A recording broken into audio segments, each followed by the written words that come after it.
would pay about $44 a month. They also use a little less, so this is run at 500 cubic feet a month.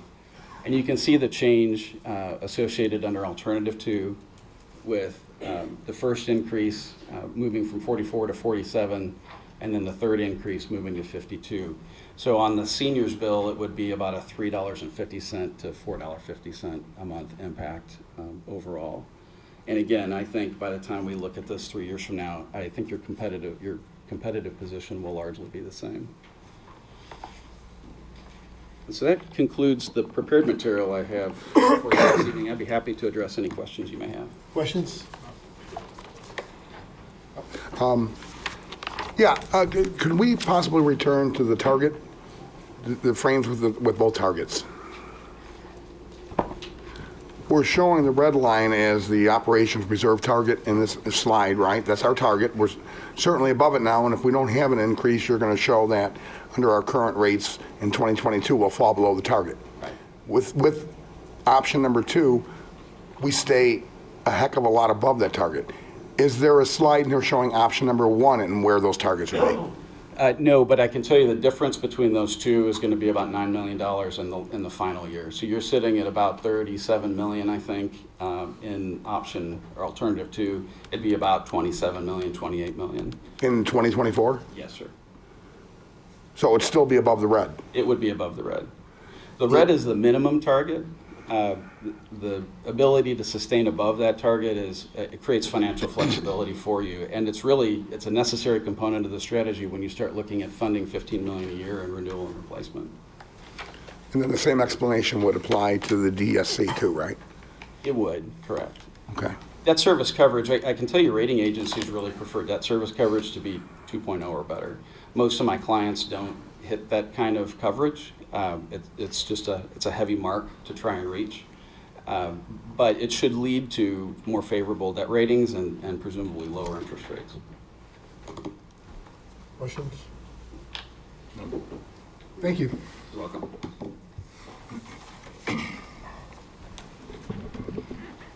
Next on the agenda is a proclamation, September 2019 National Suicide Prevention Awareness Month.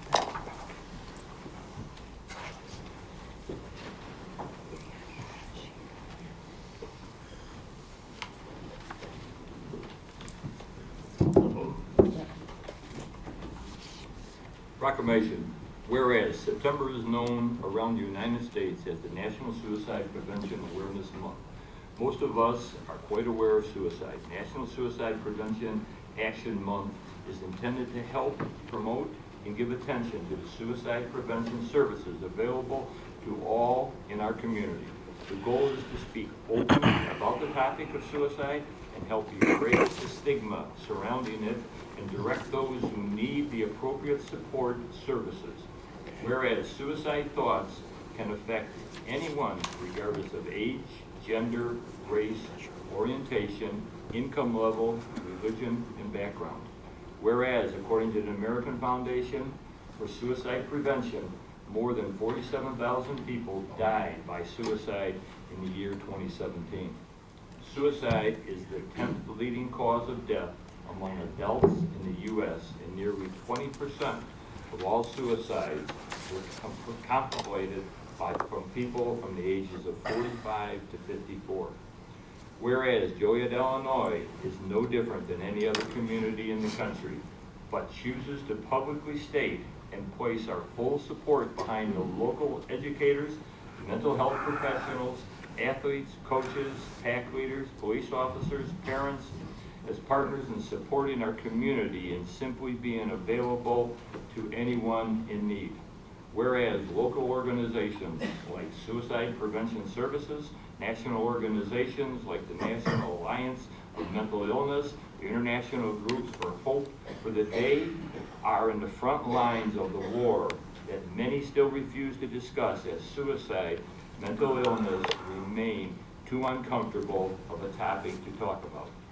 Whereas every member of our community should understand that throughout life's struggles, we all need the occasional reminder that we are all fighting our own battles. Whereas I encourage all residents to take the time to inquire as to the well-being of their family, friends, and neighbors over the next few days, and generally convey their appreciation for their existence by the gesture that's deeply appropriate. I simply phone call, message, handshake, hug can go a long way towards helping someone realize that suicide is not the answer. Now therefore, I, Robert Odekirk, Mayor of the City of Joliet, on behalf of the Joliet City Council, do hereby declare the month of September 2019 as National Suicide Prevention Awareness Month in the United States and the City of Joliet.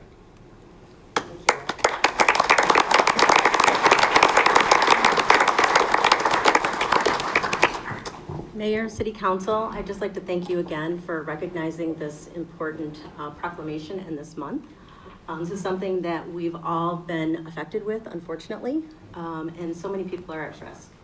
We'll continue to promote awareness and the fact that we want people to know that it's okay not to be okay. There are several groups, and as you can hear from this proclamation, that are affected by this. One of them this year I'd like to highlight are law enforcement officers.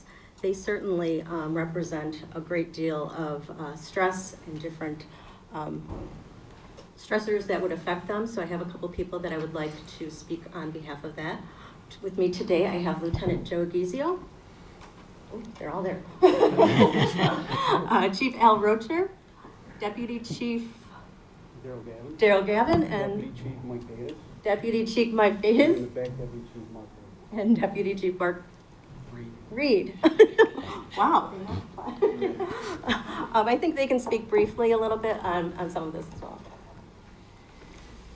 Mayor, City Council, I'd like to thank Chris for recognizing law enforcement. Chris and I have been friends for over 30 years, so thank you for reaching out, and thank you for recognizing law enforcement.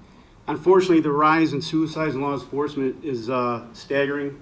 139 law enforcement officers across the country have already taken their lives.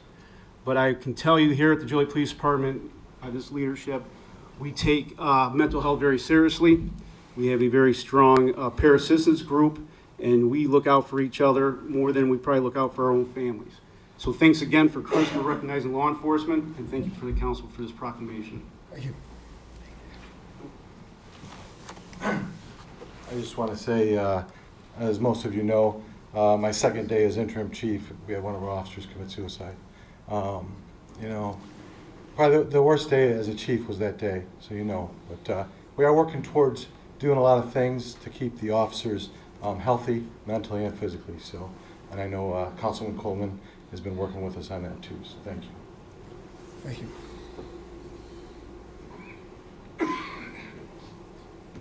Thank you. Thank you.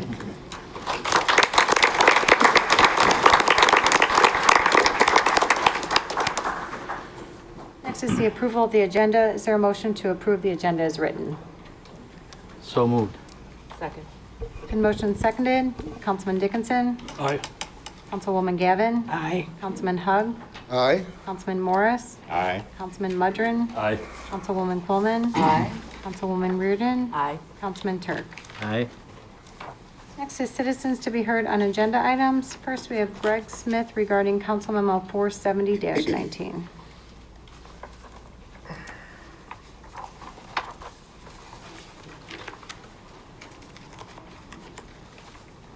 Good afternoon, City Councilman. My name is Gregory Smith.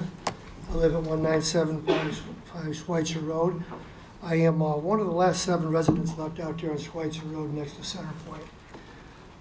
Us residents are asking the City Council to delay the tax abatement vote for the Harbor Freight until Center Point can come and talk to us residents and address all of our concerns that we have out there with the building of this new building. Where it's going is going to be right across the street within probably 800, 600 feet of the house is what I've heard from the Vice President of Development from Center Point. So we're just looking to get them to come to the table and put down in writing how they can address our concerns that we're going to have with the noise, the truck, the SX traffic, and the extra trains carrying the freight into the yard. They come right by the house. So the new freight line that they put in, it's within probably 80 to 90 feet of my house and real close to everybody else's. So we are directly affected by the amount of traffic trucks, cars, and trains coming in. So we'd like you to postpone that vote or hold off till Centerpoint can come and address all of our issues. That's all I have. Thank you. Thank you for your time tonight. Delilah Legret regarding Council Memo 462-19. 462.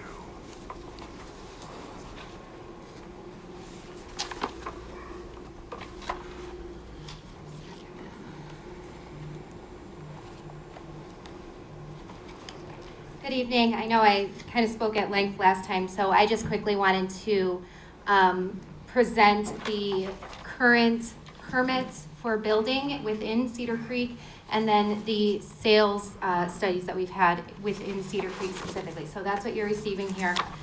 There were 3 permits for new construction homes within Cedar Creek from May of 2019. So those are your first 3 pages there. Those are just the City of Joliet permit applications for them. And then the 4th one is a July permit application for a new construction home build within Cedar Creek. The remaining papers are our sales reports. I am the Jackson Township Assessor, so if you ever have any questions on sales studies that are going on in that area, I think that's really the only big residential neighborhood within the City of Joliet that falls within my township, but I'm available to provide any of that information for you. Thank you. Thank you. Jody Bertucci, Council Memo 462-19. Hi, I know I spoke at length a little bit in May when we were together on the Cedar Creek project. Again, I am speaking as a concerned citizen and not an elected official for the Village Board of Elwood. I'd really like for you to consider this. We are asking that you look at this development that wants to be rezoned for warehouses, etc. I know Terry and Betty, I know on your platform that you ran for the city council in April, you were against just putting in more warehouses. I think, Betty, one of your comments was our infrastructure needs to be looked at. Our current roads can't handle what we have out there with truck traffic. And I also, I think I remember correctly, if not, I'm sure you can point that out to me, that either Betty, Terry, and Mike voted the Love's truck stop down when we were voting on that also. I'm just asking us to really consider, I know that there's been a lot going around in the Joliet patch lately and others where right now truck traffic is parking in the Kmart, empty Kmart parking lot and the Sears parking lot by the old Louis Joliet Mall, Westfield Mall, I believe it's now called. I know a lot of people were upset about that, and I have to tell you, at the Kmart parking lot, I'm not for it, but I will say it's certainly not around any subdivisions. By Kmart, you have a gas station, you have Hawk Auto, you have restaurants across the street. Where Cedar Creek is going, backs up to Knoll Estates on Bush Road over there. Gladdale Meadows from that. Wooded Cove Estates is right across the street from there. So I know we have a lot of concerns on seeing large trucks, a lot of truck traffic, maybe parking in these empty places, but we're asking you to look at our infrastructure now. We can't handle it. You've seen the breakdowns on I-80. You've seen it takes us from, just go to your Joliet point there on Bush Road, to come into Joliet now, you have to add additional 15 to 25 minutes just because of truck traffic on Route 53 and Laraway Road. So I'm asking you to reconsider that. I appreciate that we want to look for the right development. I had several suggestions. I know people are of the mindset that maybe we can't put houses in, but there are houses going.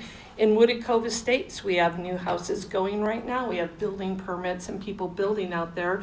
And we had 2 new people move in during the month of May and June for houses they built. So I'm asking you to reconsider it. I do appreciate that a developer bought this parcel of land and wanted to put a housing area in that. And because of our economic situations in the downturn, I understand you want it rezoned for warehousing. I'm just asking, are we now in the business of being able to change that and rescue people because of a bad investment? I'm just asking you to reconsider. You have a lot of people here that would really like to talk about this and are asking for a moratorium on these warehouses, especially backing up to these subdivisions as this will do. Thank you. Thank you.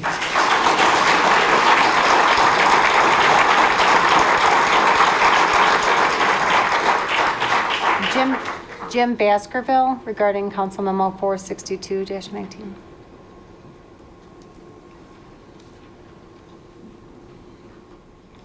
Ladies and gentlemen, I'm speaking as a concerned citizen. My name is Jim Baskerville. I am a member of Latin American Legion Post 935. I've been doing honor guard burials at Abraham Lincoln National Cemetery since it opened in 1999. Excessive truck traffic on Route 53 has caused disruptions to funeral processions headed to Abraham Lincoln National Cemetery. Processions have been split up due to heavy traffic on Route 53. This creates confusion, and vehicles in the funeral processions have missed the turn into the cemetery and ultimately missed the time for their funerals. Another problem I have witnessed is the problem with semis driving into the cemetery itself. When semis try to turn around to get out the cemetery, they can block the roads and create havoc for cars trying to attend a burial service. Adding more semis to Route 53 will likely make these problems worse.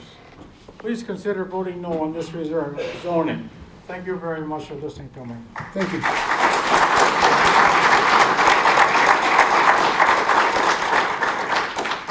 Is there anyone else who would like to speak on an agenda item this evening?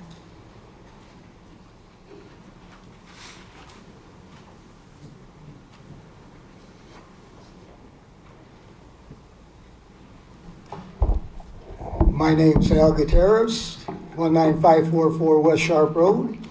I'm a resident out there for 46 years. It bothers me that this city council will take and try to turn a buck no matter who's at risk with that traffic and everything.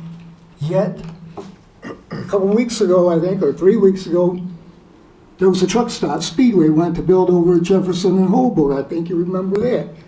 The Park District turned them down and the Cloister subdivision turned them down. No problem, you dropped it. Last week, I think it was, somebody was complaining about trucks parking in these parking lots. It's all your doings. Nobody bought them trucks in here but you. The people that sold them properties and for housing over there, things go bad. So what do? Next guy comes in there and says, hey, we're gonna turn a quick buck, for warehousing. Right now, we've got the west side or the east side of 53 from Laraway Road, I forget, down past or by the track, that's all been annexed for warehousing. You've got properties on Rowell Avenue in Laraway that are annexed for warehousing, they haven't been built on. You've got properties left at Joliet or at Laraway Crossings that haven't been built on. When you people take and say they're going to do all this, ask Mr. Kendall Jackson. He was the only one that will come out to the house and look to see what you guys build. And you don't want to take responsibility for it. The other day I thought to myself, okay, Joliet starts basically at no road now. Am I correct? You all are city council, you know where you're next to. You don't maintain anything till you get to 5th Avenue. Take a look at Romeoville. They've got the same thing, center medians, it's all state right away. The city there, the village cuts that weekly. They want to have a proud area for people to come and say, look at how nice they keep this. When we get up here, what do we have? Nothing but truck traffic. You got warehouse workers that could give a crap if they run into you or not, and you got a city council and a police department that will not put a substation out that way. They got one truck traffic patrol out there, and not every day, but nobody patrols the traffic. So when these people pull out 3 and 4 at a time, right in your way, and they're on their texting or on their phones, nobody there to patrol them. The truckers and everybody else knows that when you do have somebody out there for police, for truck patrol, one shift from there on out is, hey, we can do whatever we want. Joliet doesn't care. And now, when you guys want to annex this property for warehousing, you want to close down Bridge Street, both sides, coming south from Mill Road and going north from Millsdale, right? Now, tell me something. What would happen if Elwoods would decide, hey, if they're going to do that, why don't we close some of our own side streets and see where your traffic goes? Because like when they bought the tracks in, all you people were worried about was getting that money. Once the races were over, they could go anywhere they want. You weren't going to stop them, and you didn't want nobody else to stop them. And the same thing's going on right here. Now, so we're asking you, now that the developers bought out all those empty lots over at Cedar Creek, if there's going to be warehousing going up, nobody's going to want to buy. Get the 4-minute mark here. Wrap it up, please. Yes, and last but not least, if you ask Mr. Jackson over there, he'll tell you. Unincorporated takes care of their places better than what the cathedral area does. Pays probably the same or more taxes, but you would rather go with your west side because that's your coveted area, even though that's the crime-ridden area. Thank you. Thank you.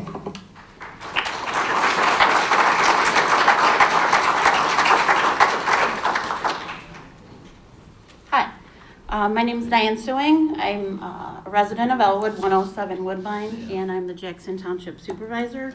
I am speaking about the Cedar Creek rezoning as well, and would like to ask for you to vote against it, please. It is nestled in a neighborhood. There's residents around there, children, buses. Traffic's terrible on 53 as well. You know, I just ask you to be good neighbors and realize that we're kind of drowning out there by being choked off with all this traffic and the warehousing. We're, you know, go to Center Point. There's still room to build out there. So please, I respectfully request that you vote against the rezoning of the Cedar Creek. Thank you. Thank you.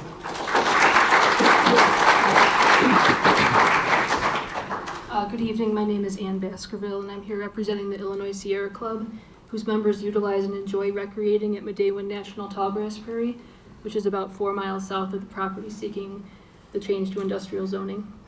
The Sierra Club opposes this rezoning for the following reasons. We believe to protect the environment, the community, and public investment in infrastructure, a comprehensive land use and transportation plan should be completed and enacted before any more land is zoned industrial and used for large warehouses.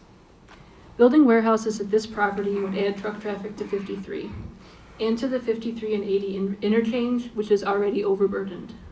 At the same time, this property is seeking zoning that would add trucks to 53.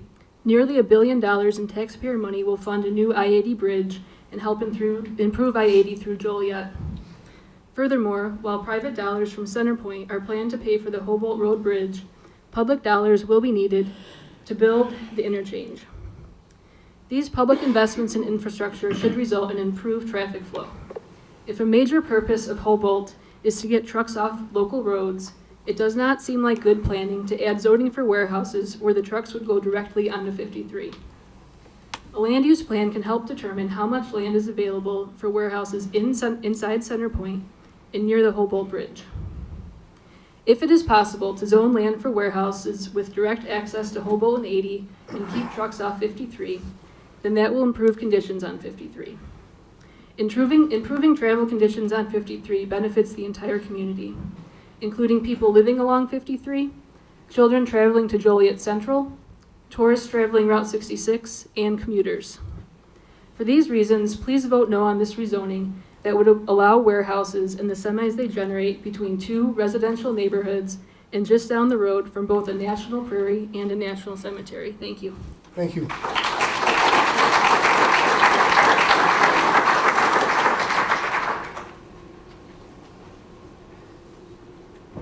know, my name is Gloria Payne, and I live on Knoll Road. And so the warehouse is going to be right behind my property. And I know as city council members, it is a difficult decision. You have taken in a lot of factors in people's lives.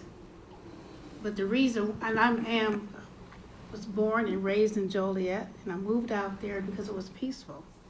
And so to have a warehouse directly behind my property, and I'm not talking about 100 feet away, they're looking at building it really close. And so my view of my backyard is gonna be gone. And so that peacefulness, when I moved out there 25 years ago, is gonna be gone. And I too go down Route 53. I've called IDOT a couple of times about the potholes underneath the viaduct. I kind of stopped calling, emailing them, because it doesn't last long after they fix those potholes. And so it's become dangerous. We have a lot of traffic, especially around certain times of the day where it's backed up from the viaduct all the way down to Lairway Road. And so just the quality of life has gone down. And so to put more warehouses there is not going to help the situation any. So I just want to voice my concern, being a resident which is going to be impacting my life. Thank you. Thank you.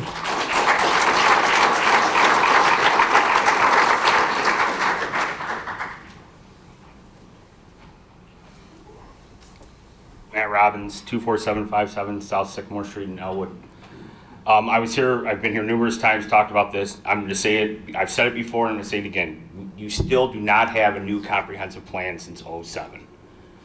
Please adopt a new plan, look into this a little bit further before we just start shooting the gun and going after the stuff. In the July 29th Herald News, the Vice President of Economic Development was quoted in saying he sees a need for more affordable housing. There's 3 houses going up in Cedar Creek. I don't know what exactly that entails, but I think there is an opportunity. I think that by just all of a sudden approving this, you're really missing out on an opportunity that could be housing. I would like just a show of hands of the people here, who's against this in the room?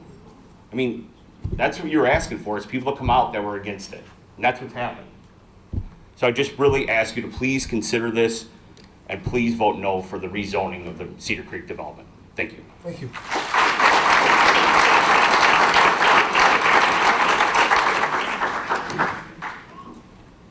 Hi, I'm Donna Rosendale. I live at 24711 South Sycamore in Knoll Estates. I'd just like to address the safety issue on 53. I was shocked the other day when I saw a school bus stop alongside 53 northbound to let a child off at 3 in the afternoon.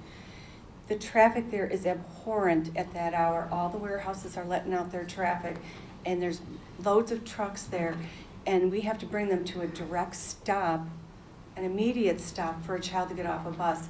This is a disaster waiting to happen.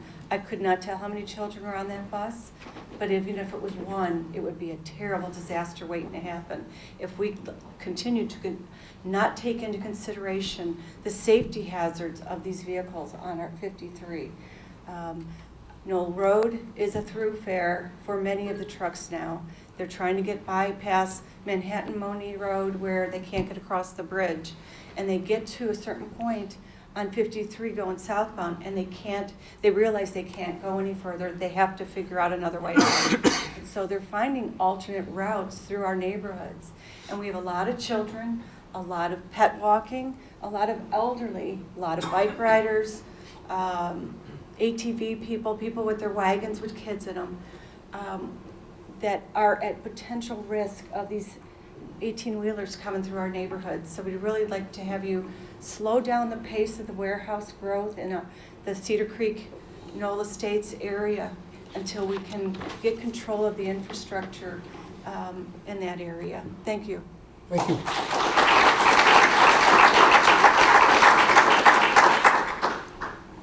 Nancy Bartels, Knoll Estates, 24737 South Sycamore Street in Elwood. And I have a couple of questions. As far as for the housing that Matt Robbins was talking about for affordable housing. Does Joliet want to take the opportunity to have affordable housing for all the transient warehouse workers? Because every day they are coming down Route 53, cutting through neighborhoods, trying to find the fastest way to get to work. But why won't they have housing to be able to locate in Elwood, Joliet, to increase the amount of kids that can go to our schools, to increase the amount of parents and things that can buy information, to buy goods and services in our community? So I believe that possibly Joliet is looking at the wrong opportunity with a warehouse. Do a long-term plan, keep with the comprehensive plan that you have now until you get the new plan set, and look at affordable housing to increase residents coming into our community.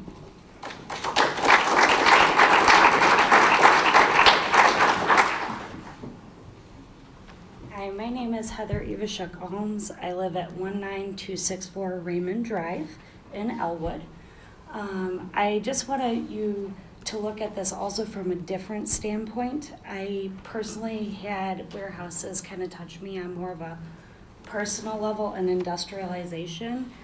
My stepfather grew up in the village of Hodgkins, which, as you know, is a very industrialized area. That man died at 63 from lung cancer, from breathing in all the dust and everything that those warehouses put into the air. Currently, you've probably seen in the news about Sterigenics and what they've put into the air. So you can't always police these warehouses to stop them from putting whatever into our air. And we all breathe this. I mean, you guys breathe the same air we breathe as well. And I just want you to look at it from a different aspect. Also, the warehouse that was put in across the street from my neighborhood, my newborn daughter, she's 3 now, but she was new at the time, myself and my husband all had to deal with asthma attacks, which my husband was never an asthmatic, and he has since then not had any asthma since the dust has settled from building this warehouse. We had to deal with repeated ear, nose, and throat infections from it, and as soon as the warehouse was done being built, we didn't have to deal with it anymore. So there's also that aspect. I mean, we were literally blowing our noses every day, and black was coming out of our noses from these warehouses being built. And that was just one across the street. So if you got multiple ones start popping up everywhere, I mean, you're making an environmental impact in our air. So thank you. Thank you.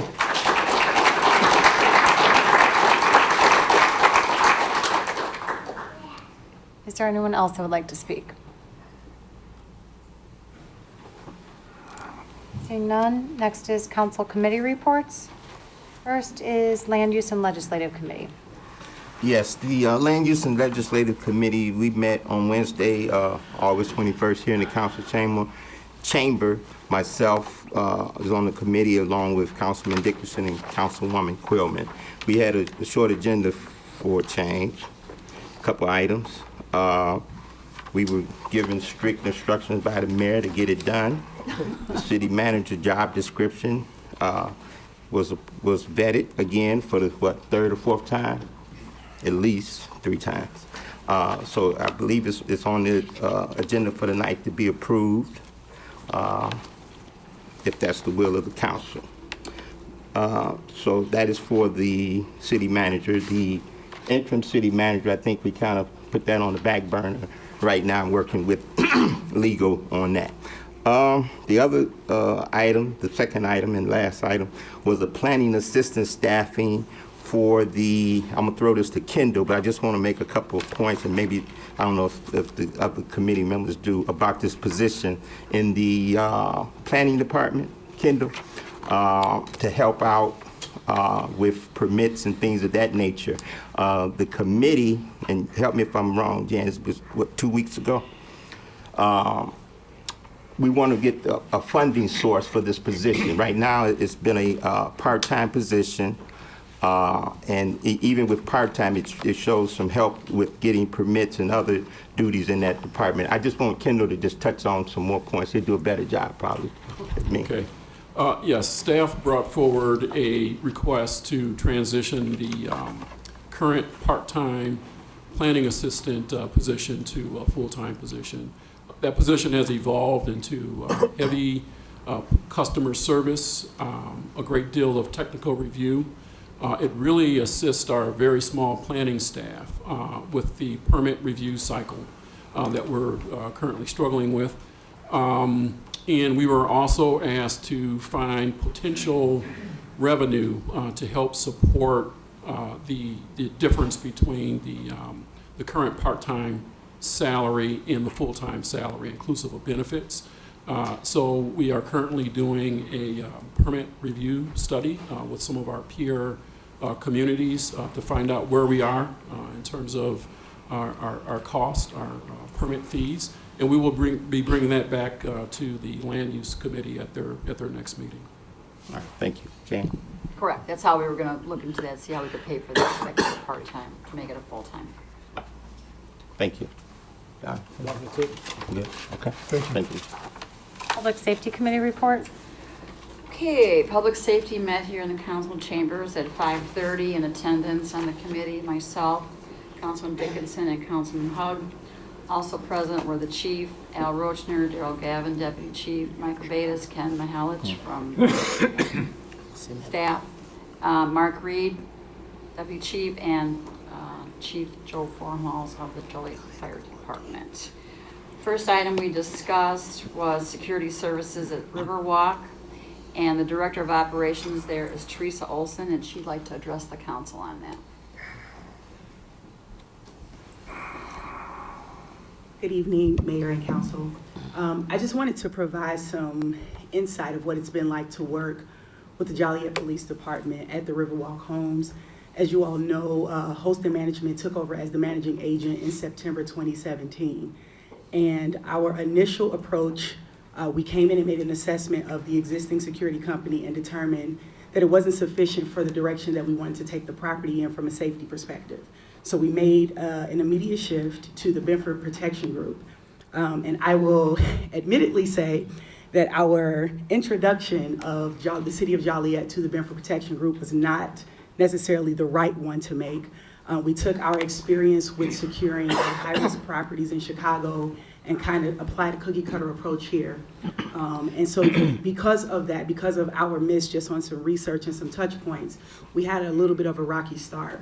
But the Joliet Police Department was incredibly patient, incredibly forgiving, and was really the catalyst for forging a solid partnership that to date has the property going in the right direction. So a combination of our management strategies, the Benford Protection Group being in place, and the synergy between the Benford Protection Group and the Joliet Police Department is one reason that resident trust is heightened, which means, and I don't know what the reports look like, but I'd imagine that because they're calling us now and they rely on us more to secure the property, that not that they don't necessarily need the police, but that place is a lot safer for our residents, which is always our first priority, but in Holston's interest in becoming a community partner as well and not having issues that are germane to the Riverwalk Homes spill out into the community and be an eyesore. We're just appreciative of the partnership, not only of the council, but specifically the Joliet Police Department in that regard. Yes, nothing but accolades for our police department over there, so she wanted to come and do that for us, so I thank you for that. So we unanimously voted to recommend for the Benford Protection Group up to 2 years in the amount not to exceed $650,000 annually. And Councilman Hugg abstained. Make that very clear. Voting yes was Councilman Dickinson and myself. Okay, moving on to the new Everbridge community notification software. And I'm going to have Chief Formhalls explain that because my notes were picked up by the secretary, I hope. Sure, Councilwoman. So this is Council Memo 480-19 that'll be before you tonight. We have used Everbridge since around 2014. What we use it for is public notification. We stress to have citizens sign up, and you can receive notifications via your cell phone, your home phone, text, or emails. What we're primarily doing with it is alerting residents when there's fire department hydrant testing going on, tree trimming in their neighborhood, water main breaks, garbage pickup delays, those types of things. And what we are doing is splitting that purchase, $31,125, between public utilities and the fire department. So that'll be on your agenda tonight. And that was unanimously recommended by the committee.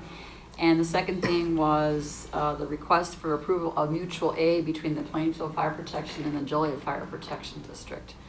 So Chief will also explain that. Yes, we have we have a resolution authorizing 3 memorandums of understanding regarding, the first one would be mutual aid for some of the residents in the Plainfield subdivisions that are within our Joliet Fire Department run areas of Station 8, 9, and 10. It impacts about 1,272 addresses. And this is kind of an extension of the Grand Prairie and Crystal Lawn subdivision school mutual aid agreements that have been in existence for about the last 30 years. What we would do is we would only respond for report of a patient not breathing or confirmed structure fire in these areas. The second memorandum of understanding would be to allow the Joliet Fire Department to utilize the Plainfield Fire Protection District's training facility a number of weeks out of the year. The last time we had our insurance service office rating done, we moved up to a 2, but we still lack points to get us to a number 1 ranking. There's only 241 fire departments throughout the country that have a 1 rating, and we felt that by having this training facility available to us would assist us in moving up, garnishing some more points to get to a 1. And then the third memorandum of understanding is just some unfinished business. On August 6th, 2019, the City Council approved an intergovernment agreement with Plainfield, City of Plainfield, for the Boulevard property out there. We didn't get the Plainfield Fire Protection District to sign off on that. There were some paragraphs in there that specifically mentioned how we were going to handle fire responses to the area. So this memorandum of understanding is just going to be, it just basically memorializes what you guys had already agreed to, but we'll get a signature from Plainfield Fire Protection District agreeing to that also. Thank you, Chief. And we also recommended that. And under old business, we had a town hall meeting a couple weeks ago, and it was brought up time and again from citizens about body cams for our police department. Well, we were already talking about that before that town hall, so I just want folks to know that we did hear you, we are acting on it. There's a lot of research going into it about the cost and if there's any grants available. So it's going to take some time to research and see what other departments do and the companies and how much the cameras will cost. But we are working on it. It's going to take time, but hopefully we'll have it sooner than later. And anybody have anything else? Would that conclude our report? No, that was it. Larry? Oh, I'm good. You're good? Okay, that concludes our report. Thank you. Public Service Committee report. The Public Service Committee met today at 4:30 here at City Hall in the executive conference room to my right. On the committee is Councilwoman Gavin, Councilman Morris, and myself. Also in attendance was Director of Utilities, Allison Swisher, and members of her staff, as well as Director of Public Works, Jim Trisna, and some members of his staff. It was a relatively short agenda. Under contracts, we had 2 items. One was simply to vet and look at the purchase of a spare deep well pump. Long story short, we need to have it on hand. That way, if one of our pumps goes out pumping our water, we can turn it around real quickly and not wait days or a couple of weeks to order a new one. And we need to have that kind of backstock. Then we also looked at the request for authorization to award a contract for the 2019 roadway resurfacing contract C. As you would all recall, we approved unanimously to add an additional $2.5 million in roadway repairs this year, $500,000 per district. And they've come up with a final list. And the one codicil is because we did it a little bit later. I think we did it in May or June. If it doesn't get done in the fall, it will be done in the spring because weather permitting. So, I mean, we'll get as much done as we can. But if you don't see your street and you see yourself on the list, you don't see your street done by December, they may not have gotten it. gotten to it, and if the weather won't allow it, we may have to wait till the spring, but it's not going to go away. It's not going to be eliminated. And where can they look at this list at some point, Jim? I thought that list might have been on the city's website, but we can make sure we get it on there. Okay. So they can go to the website and look for the list. Give us a couple days, we'll put it on there. Would that be under something called Contract C, we'll say? Yeah, well, actually, yeah. Or just add it to the existing list of... Yes, exactly. Okay, so if you're curious, if your street's on it, go to the website. Thank you, Jim. Under change orders, pay estimates, and final payments, it was housekeeping on existing, for the most part, water, mandated water and sewer projects like the overflow long-term control plan, the downtown storm and sanitary sewer improvements project, items we've been working on either by mandate or by choice. And so it was just adding in some extra money and for unforeseen problems, or reducing the amount, giving it credit to the city because it came in under budget. Then under ordinances and resolutions, we had really one issue with 3 items. And the folks that live in Fairmont, which is an unincorporated portion of Lockport Township on the city's far east side, northeast side, there's 800 families there, and since the 70s, the Lockport Township government had managed their water and sewer, and we're getting out of the business, so to speak. Now, this came to our attention almost about a year ago, and the option at the time was to send these folks to sell the system to a private contractor like Aqua Illinois, which would be a much more expensive proposition than what they currently get from the township and what they would get if they were in the city. So Allison, her staff, the township, and the county all worked together with the committee and brought together a plan that's not going to cost the city any money to bring them in, to hook them into our system. It's going to be paid for by CDBG money over 6 years. We did clarify that, right, Allison? It was 6 years. Over 6 years, at $3.5 million, all provided by the county to make the transition and the required improvements up front. And then they will become just like any other customer of the City of Joliet Water Department. And I think because it's not costing the taxpayers, it's really something that's done out of compassion for 800 families to try to keep them from having an exorbitant bill. So I'm kind of proud as a resident of Joliet that we were able to do that. And all of these items that I discussed here and referred to were vetted by all 3 members, and they were all unanimously approved for recommendation to the full council that we here would approve it at the council meeting. And that's it, Mayor. Thank you. The Rialto Liaison Report. The Rialto had a regular monthly meeting on August 28th.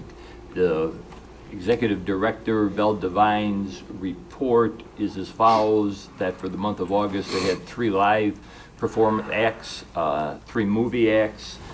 The wedding bookings for 2020 are up to 18 weddings for the coming year. The announcement for Home for the Holidays was made. 12 performances will be starting November 25th and running to the last one, which would be the Oak Ridge Boys concert, and that would be on December 22nd. In between those dates, there's the holiday movie schedule, which they'll have 3 Christmas-style seasonal movies linked in between there. The financial information was sent on to Mr. Gandati, and he can give that out to anyone who would like to have it. That's my report. Thank you. I show no other reports. Under consent agenda, approval of the minutes. It's recommended the minutes of the pre-council meeting held on August 19th, 2019, and the council meeting held on August 20th, 2019 stand approved as recorded. Is there a motion to approve said consent agenda items? So moved. Second. A motion seconded to approve. Councilwoman Gavin? Aye. Councilman Hug? Aye. Councilman Morris? Aye. Councilman Mudrin? Aye. Councilwoman Coleman? Aye. Councilwoman Reardon? Aye. Councilman Turk? Aye. Councilman Dickinson? Aye. Motion carried. Under licenses and permit applications, Council Memo 460-19, a resolution approving the denial of a Class O liquor permit for Joliet Bakery, Deli, and Liquors located at 821 Plainfield Road.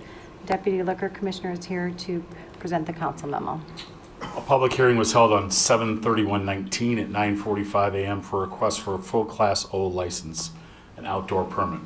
The applicant is Stanislaus Markowski, DBA Joliet Bakery and Liquor located at Plainfield Road. The commission received one letter in opposition and 3 citizens attended a hearing in opposition. The complaints were high noise levels, garbage and beer bottles lying around, the pigeons belonging to the owner flying around and leaving their droppings, and lack of parking. There are now outstanding monies owed to the city. The police department has no issues with the license. The fire department deferred to the building department. The building department is not approving the issuance of a license. There are numerous existing building violations. There's a pigeon coop on premises and multiple maintenance violations. Under City Code 1939, 3.015, Code 1961, Section 6-1, it is illegal for pigeons to be permitted to run and fly at large within the city limits. Under Section 6-8, it should be unlawful for any owner to permit or suffer any pigeons to defecate upon and injure any roof, walkway, flower, grass plot, shrubs, vegetable or flower garden in any private lot or other private property within the city. Based on the facts of the hearing, the Liquor Commissioner is recommending denial of the liquor license. Any questions? Questions? Thank you. Sure. I'm Stanislav Markowski on 821 Plainfield Road. Whatever this man is saying is when you see that the birds is flying, it's not flying and it's not make any trouble and it's not like he says. It's, for me, it's hard. It's like I got business and I got commercial property and I'm asking like 8 years and I don't have with the police or with something, I not have any trouble. And it's for me, it's not like something. It's hard for me to tell, but be hard to growing and be hard for me to make anything. And I should to have the beer garden because it's for my customer and for all the people. And whatever they told is not like this. If I ask him when he saw the last time the birds was flying or something like garbage or something, I cleaning before I go sleep. I looking around, maybe bottle, maybe something is not there. If we go there, if you find one cigarette butts on the ground, then I be agree with you. But it's no dirt, no nothing. It's not like he say. It's being recommended that the resolution be adopted, which denies the Class O liquor permit for Joliet Bakery, Deli, and Liquors. Motion to deny. Second. Motion and seconded to adopt a resolution denying the Class O liquor permit for Joliet Bakery, Deli, and Liquors. Councilman Hug.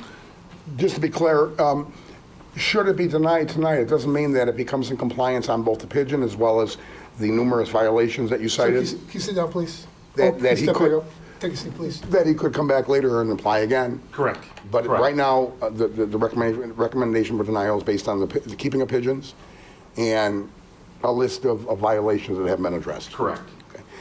I would vote aye. Councilman Morris. Aye. Councilman Mudrin. Question, could you come? This just has to do with the outdoor garden, has nothing else to do with This is just a full permit. In order to get a full permit for the same hours that your business is open for an outdoor permit, you have to go to the full council for that. There are 2 other permits you can get approved by the mayor that doesn't need to have that. So this one, he did ask for the full permit for the full time, so it does have to go to the council. It has nothing to do with his interior license at all. Thank you. Vote aye. Councilwoman Coleman. Aye. Councilwoman Reardon. Aye. Councilman Turk. Aye. Councilman Dickinson. Aye. Councilwoman Gavin. Aye. Motion carried. The Class O liquor permit is denied. Under public hearings, Council Memo 462-19, ordinance and resolution associated with property along Bridge, Knoll, and Bush Roads. This includes an ordinance approving the reclassification of approximately 331.223 acres of undeveloped property located south of Millsdale Road along Bridge, Knoll, and Bush Roads from R1B Single Family Residential and R4 Multifamily Zoning to I1 Light Industrial Zoning, and a resolution approving a development agreement with PNI Joliet LLC. Mr. Mayor? Yeah, since we didn't have a pre-council and this wasn't subject to one of the committee reports, I'd like to give a brief introduction, and then the attorney as well as the designer for the project are here as well. Could we put... Do we have to do the public hearing first? Yeah, you could do the introduction first or the public hearing, so certainly it's up to the Let's chair. get the public hearing out of the way. Okay.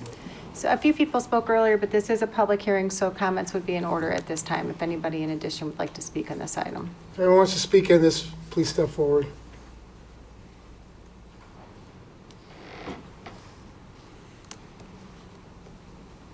My name is Trisha Moss. I have spoken previously in regards to the Cedar Creek development, and I just wanted to let you know that my comments still stand. And I think they already noticed that there are a ton of non-supporters for this agenda items here for the Cedar Creek to be approved. We do wish that this not be approved. Thank you.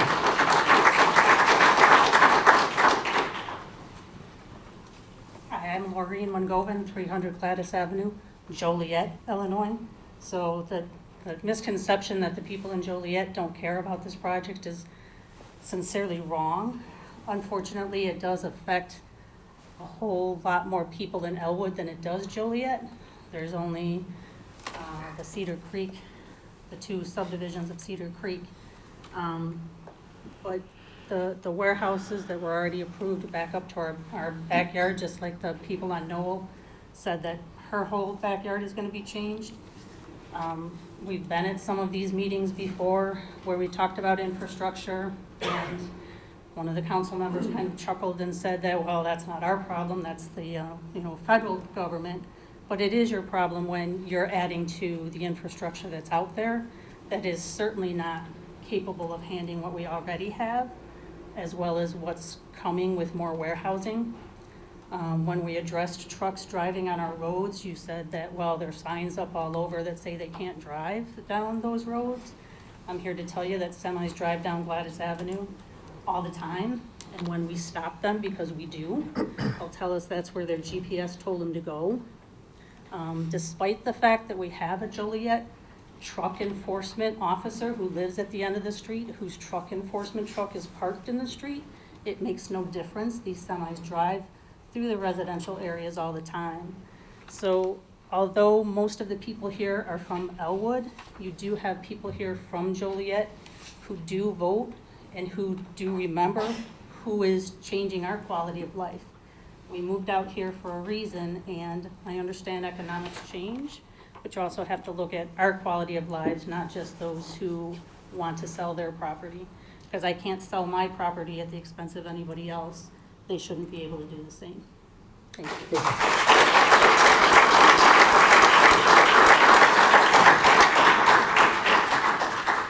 Is there anyone else that would like to speak during the public hearing?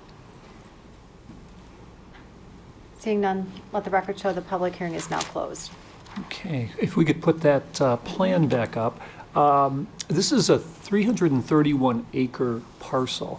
And the reason we wanted to show this is Exhibit B, which appears within the redevelopment agreement. This is property located south of Millsdale along Bridge, Knoll, and Bush. There's a little history. The council has seen this for the second time. You may recall that on June 4th, the city council did recommend and approve a tabling of this for a 3-month time period for further consideration. This had been approved by our plan commission by a 7-1 vote. Here tonight is Mike Martin and Rod Tonelli, who can give you a little bit of background and answer any specific questions about the proposed development. And certainly they represent the property owners for PNI. Thank you. My name is Mike Martin. I'm the attorney for the property owner.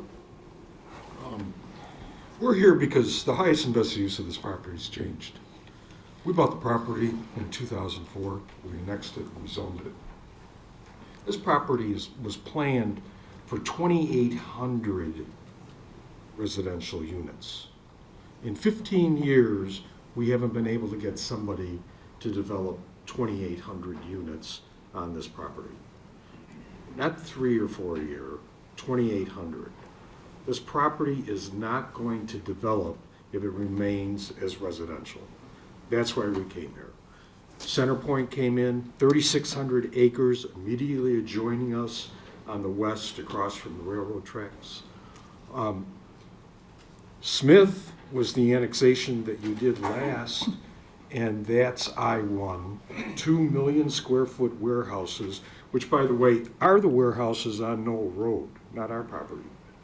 Those are the ones that are already there, that you already approved. There's no boundary, natural boundary between our property and the Smith property. The Cavalier property across from Smith, 40 acres, got rezoned I-1 after that. Before that, Joliet Logistic Park, 204 acres on Route 53 with Hilldale building the 1 million square foot warehouse that's on the east side of the road. That's our entrance to our subdivision. It's got 3 large industrial users, and the 4th user is a commercial on the north west corner. We've tried. It's not about making a profit at other people's expense. It's what's going to happen with this land. If this land stays zoned residential, absolutely nothing. It's just going to sit there. And it's going to sit there, and it's going to sit there. And that's the way it is. And that's why we're here. That's why we came in. We made every effort we can to try to develop what we planned. And we came in, we annexed, we zoned, the city council zoned it. We actually had a lot of the same people here objecting to the residential going in. So we're here today saying, look, it's changed since we bought it over the last 15 years. And that's really what the merits of the case are. The highest and best use of this property has changed. It's not residential. It's industrial. And the way that we're looking at it is we're trying to take and make it into an opportunity. We're trying to market it with the Smith property. We're trying to market it with the railroad. And we're trying to attract a user that'll bring something to this site. And then you will have another opportunity to look at that user and determine what impacts does that use have on the surrounding neighbors. We've adopted everything in the development agreement that you imposed on the Smith property, and we added the fair wage. We added coming back and doing anything with planned unit development for anything that's over 10 acres. So you get it again. You get it again. You get to look at what actually is planned to go in there, and will the infrastructure support it? Will the screening be adequate? And what will that developer or user, end user, have to meet in order to get your approval? But we're trying to turn a site into something, and that's why we're here. Question? Yes. So what would you want these residents to do that live there? I don't understand. Well, they live there. They live there. What do you want them to do? Well, if I could tell you what the use is. Right now, the uses are 2. So, I understand you bought the property to make money on it, but it didn't happen all these years. But there are people that invested in that, believing that it was going to be their forever home. So I'm asking you, either what do you want to do, or are you willing to offer them money for their houses like Centerpoint did back in the day?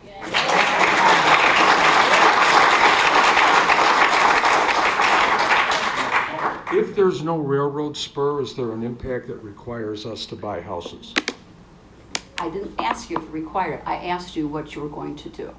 I'm telling you that there's no answer till we have the user. Would you want to live there? What if you bought a house there? Would it be different? Excuse me, if you can't control yourself, you're going to be asked to leave. There was a public hearing, everyone was allowed to speak. Please allow the meeting to go forward without any further interruption.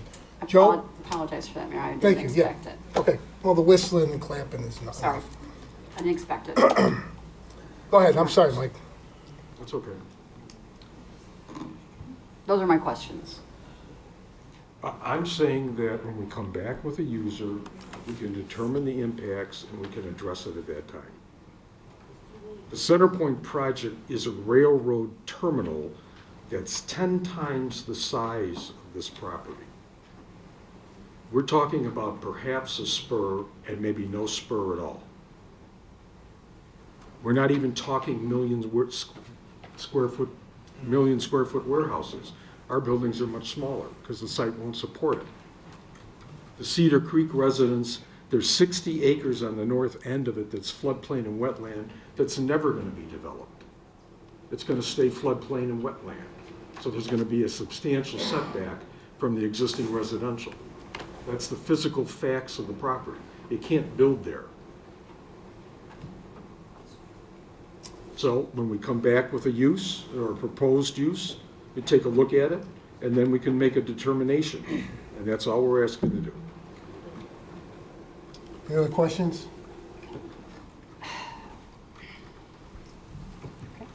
Steve? That's all I have to offer. Thank you very much. Thank you. Staff is recommending Council Memo 462-19, an ordinance and resolution associated with property along Bridge, Knoll, and Bush Roads to be approved. This includes an ordinance approving the reclassification of approximately 331.223 acres of undeveloped property located south of Millsdale Road along Bridge, Knoll, and Bush Roads from R1B and R4 zoning to I1 zoning, and a resolution approving a development agreement with PNI Joliet LLC. Is there a motion? So moved.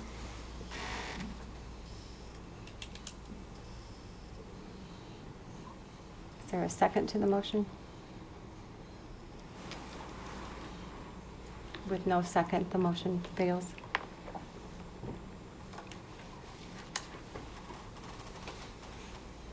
Is there a motion to deny, or would you like me to, or table, or? I'll move to deny it. Second. It's been motioned and seconded to deny Council Memo 462-19. Councilman Morris? Aye. Councilman Mudrin? No. Councilwoman Quillman? Aye. Councilwoman Reardon? Aye. Councilman Turk? Aye. Councilman Dickinson? Aye. Councilwoman Gavin? Aye. Councilman Hug? Aye. Motion carried 7-1. Council Memo 462-19 was denied.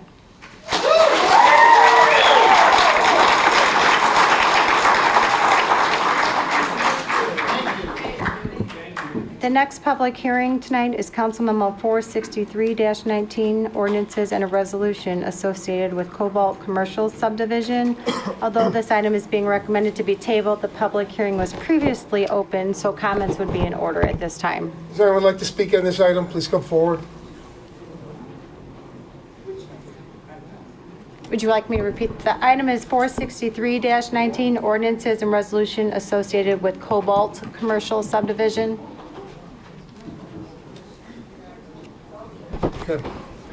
Seeing none, is there a motion to table Council Memo 463-19, a public hearing with ordinances and a resolution associated with Cobalt Commercial Subdivision to the September 17th, 2019 council meeting? Motion to table. Second. Been motioned and seconded to table Council Memo 463-19 to the September 17th council meeting. Councilman Mudrin? Aye. Councilwoman Coleman? Aye. Councilwoman Reardon? Aye. Councilman Turk? Aye. Councilman Dickinson? Aye. Councilwoman Gavin? Aye. Councilman Hug? Aye.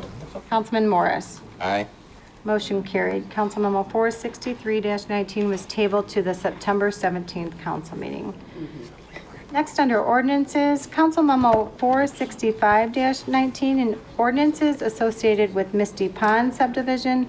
This includes an ordinance approving a special use permit to allow a multifamily residential planned unit development in a B3 general business zoning district located at the northwest corner of Kellogg Street and Grape Street, and an ordinance approving the preliminary planned unit development of Misty Pond subdivision. I believe the city manager would like to explain this, Council Memo. Thank you. Once again, since we didn't have this in pre-council, I'll give you a little bit of an introduction. This project is a proposal for 40 owner-occupied townhome units, and this is located at the northwest corner of Kellogg and Grape, and it's immediately adjacent to the Millennium Square commercial development. As Krista said, they're looking for a special use permit along with the approval of a PUD. Those two actions went to our Plan Commission and ZBA. Our Plan Commission did recommend approval by a 7-0 vote, and our ZBA did recommend approval by a 5-0 vote. The plan horizontal elevations are attached, and a representative for the developer is here for any questions. Mr. Tonelli. Mayor? Yes. If I may, I was doing some research on this when I was looking at it, and it says 40-unit townhomes. It went first to ZBA as multifamily residential, then it went to Plan Commission as 40-unit townhomes, but it's being marketed as 40 premier luxury condominiums. Now, at this point, I'm going to ask for a table, and I'll tell you why. I don't know if I'll get it. But I don't think it'd be fair at this point to Mr. Maddox, because we tabled his until we got the straight ordinance about the rental of townhomes, which is our attorney is working on, Marty Shanahan's working on at this point. And, you know, people want to know townhomes versus condos. So just to clarify everything here, and this is what needs to be done, because we don't have a particular ordinance right now. But a townhouse is a single-family home that shares one or more walls with other independently owned units. They're often row houses, and residents own the interior, exterior walls, and so on. So the maintenance costs for the home is determined by the community's homeowners association. Now, some townhomes don't have a homeowners association, but most condos do. So my point here is, if you are advertising these as luxury premium condo units, and I'm gonna go in there and I'm gonna buy a big expensive condo, and then the person next to me is gonna buy a townhome which might rent it, and they're responsible for that townhome, whereas the condos have the homeowners association, which takes care of the maintenance. So my yard's being taken care of because I'm the condo owner, but the townhome guy doesn't really care, and the grass is growing like weeds. So I did ask for the table on Mr. Maddox's property to get that clarified. So I feel today, if we were to go forward with this, it wouldn't be fair to Mr. Maddox until we get that straightened out.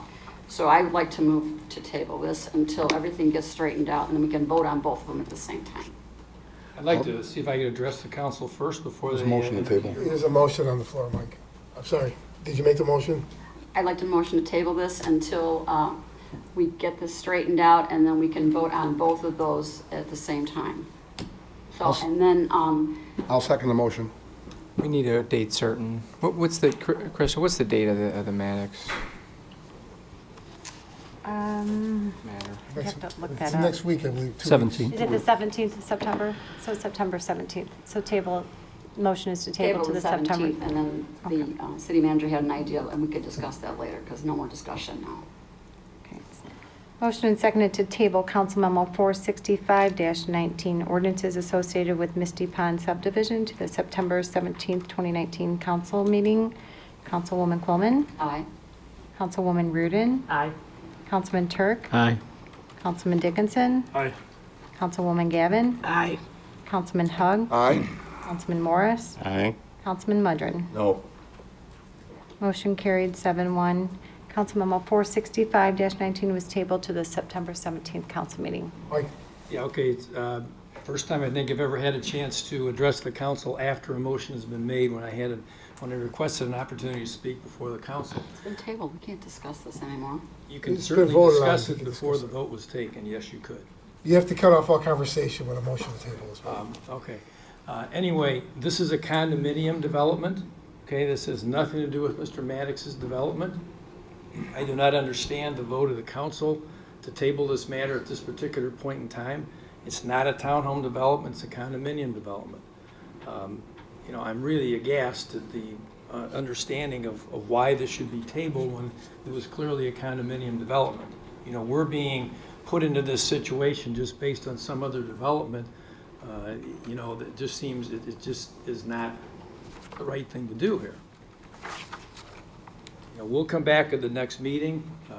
I don't know what we can do except to clarify you right now that this is a condominium, it's not a townhome. On the other hand, it shouldn't matter if it's a condominium or a townhome. It's a condominium. Mayor? Yes. Now with the explanation, I'd like to make a motion to rescind the last vote, the new motion to vote on it. Second. You know, the original, one of the councilmen, one of the person who made I think you were the one that voted no, so I think the motion would be by Councilman Turk. All right, so moved. Second? Yeah, you have to, so it has to be someone besides you. It's been motioned and seconded to rescind the vote to table Council Memo 465-19 to the September 17th council meeting. Councilwoman Reardon? Aye. Councilman Turk? Aye. Councilman Dickinson? Aye. Councilwoman Gavin? I'm so confused, but aye. Aye. Councilman Hug? No. Councilman Morris? Aye. Councilman Mudrin? Aye. Councilwoman Quillman? It's repeated in zoning and in the plan commission minutes that they wanted 40 townhome units. There's no mention of condominiums whatsoever. No mention. They're townhomes, they're not condos, but they're being marketed as condos.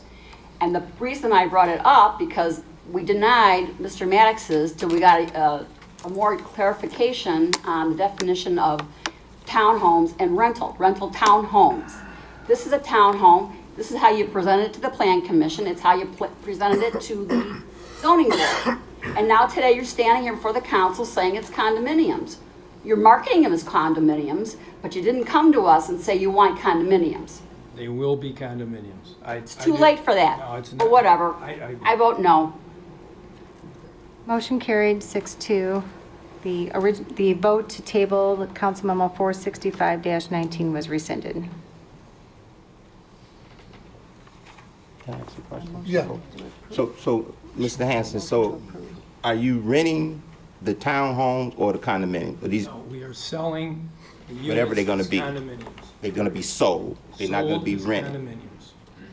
And that's what it says in here somewhere, I've been looking. I don't know that it Go to says the Plan that, but Commission that's- report. that It is the says they want 40 representation, that is what we- townhome units. That's why I Because- brought it up, because this whole council voted to table Mr. Maddox's until we got a clarification. Right. And now, you know, this is why I asked to table this until we could look at both of them. We just gave and you a vote on. I'm clarification. speaking here, please. So we could vote on both of them at the same time once we got clarification. Right, but my understanding, I just wanted to be clear, because Mr. Maddox is renting his development. Well, that's And why ha- we and have to get and more we do clarification. in Joliet, and you can help me, Kendall, or someone, we do have rental townhomes, or they, like Silver Leaf, is that purchased townhome? I believe Silver Leaf is owner occupied. Owner occupied? Yes. Mr. Maddox, but they townhomes, Correct. and these are gonna be, Condominiums, Or- owner occupied. or, but at the planning, you said town, but they still gonna be owner occupied Occupied townhomes or condominiums? Owner occupied. So I think, Jan, that's the difference between Mr. Maddox. Yeah, and that there's we no wanted to reason get lump us together clarification with Mr. Maddox, so. with something we in the clarified ordinance. Exactly what. But these again, are. Councilman, it was passed from the Plan Commission as townhomes, not condos. But owner occupied. I think that's what the Is that the difference is catchphrase? with Mr. Maddox. Oh, I'm not gonna argue anymore. He's done, he got what he wanted, Is so that go being for it. tabled, we have to vote on the motion? Yes. Is there a Quick question Yes. still. Yeah. As far as the presentation, as you recall, Kendall, was this presented as a townhome development or condominium? I can't recall the exact words at the hearings. It's written up as townhomes in the reports.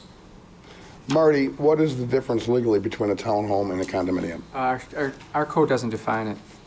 So the And that was the councilwoman, issue that from 2 weeks ago. right, so the councilwoman is asking for a delay until we can define, because there is a difference. Now, I don't know that there is a difference except for just a marketing ploy. well, in insurance, just to give you an idea, Mike, a condominium is one level, a townhouse is two. But I'm not saying that's our ordinance, because we don't have one. Yes, Steve. When Councilwoman Coleman had started the process of making the motion, she referenced having talked to me about something, and if this would have been tabled, I think we would have had the discussion 2 weeks from now. But when she told me before this meeting that she had some concerns about the definition, I told her about a possible solution, and it might solve the problem in terms of your concerns. And I said, if we're worried about our code not having definitions defining one versus defining another, we do have a PUD here. And in effect, if there's some language that could go into this that covers any concern that a council person would have, perhaps, as part of this approval process, that language could be added or amended or, come up with some sort of comfort level that the council may have if they feel that there's some material weakness or deficiency within the petition. So I throw that out there. If we are worried about that definition, we could almost define what it is that we're trying to achieve here, assuming that both the developer and the council would be on common ground. We'd be happy to accept in our PUD calling this a condominium. We'd happy to include that in our PUD. So may I ask a question there? Yes.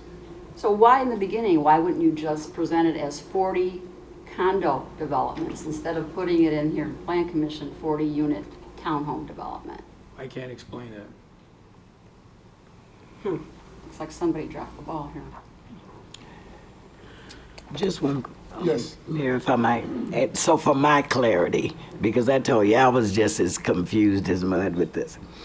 But the word owner occupied in terms of this project, as to the rental aspect of the other project that we got going. And so I think the verbiage here is townhome units would have been a lot clearer if it had said condo. Owner occupied condos, I think, would have been clearer to me. That is correct. All I'm here to right, so I got it now. I got it. Thank you. Question, Mayor. Yes. So Mike, your client is willing to adhere to whatever ultimately is done in 2 weeks in defining by ordinance the differences between a condo and a townhouse? Councilman, that's not going to be done in 2 weeks. How long? Well, it has to. Approximate. 3 months. Okay, so at that point, couldn't that, do you want to vote tonight? Couldn't that reflect in his plans, like, well, no, what you're doing now is a townhouse instead of a condo? Because they want to codify the difference between a townhouse and a condo, just like it's done in insurance. I'm not sure what the final product's going to look like, Mike. It's a difficult question to answer, Mr. Hugg, because I don't know exactly what the definitions are going to say. All I Right. know is these are going to be marketed as condominiums. But I think, Steve Jones, were you suggesting that we put a codicil in the PUD saying that they would adhere to the final product of the ordinance? Well, I was saying define it tonight. If the word condominium is something that is desired by council, or condominium as defined as follows with some language, I think you've already heard the developer's attorneys say that would be acceptable. So I'm not suggesting that there be some reference to what might turn out to be the case. I'm talking about right now. Wouldn't that be getting the cart before the horse? Because that's what Marty's supposed to work on over the next, what he approximates to be 3 months. A legal difference or definition of condo versus townhouse. By definition, a PUD is a zoning tool that's really tailored to each individual specific development with some general parameters. So in effect, what you'd be defining here is this particular project. if his definition is a little bit different, it would either be the next development be subject to that, or the next development would also be doing a PUD, which means that, they would utilize some wiggle room in their design or their ownership, et cetera. So it's not black or white, one or the other. A PUD opens up flexibility from the council's perspective as well as from the developer's perspective.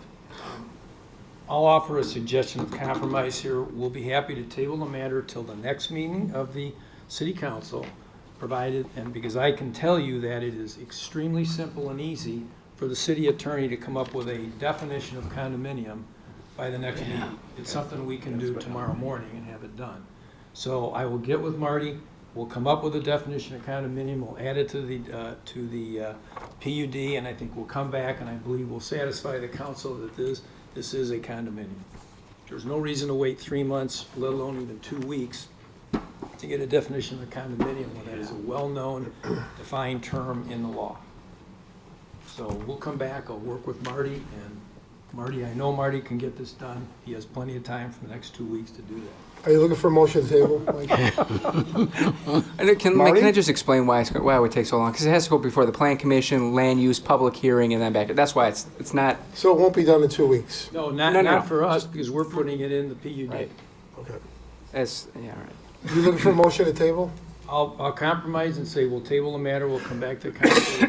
I appreciate the compromise, and I'll move to table. Second. It's been motioned and seconded to table Council Memo 465-19, ordinances associated with Misty Pond subdivision, to the September 17, 2019 council meeting. Councilman Turk. Aye. Councilman Dickinson. Aye. Councilwoman Gavin. Aye. Councilman Hug. Aye. Councilman Morris. Aye. Crazy. Councilman Mudron. Mr. Hanson, you do know there's a definition of a condominium out there that's used regularly on a building that has multiple owners in it. Correct. Exactly. I'll grant your motion to He table. didn't make the motion, I did. Your offer to table it, Mr. Hanson. Councilwoman Quillman. Aye. Councilwoman Reardon. Aye.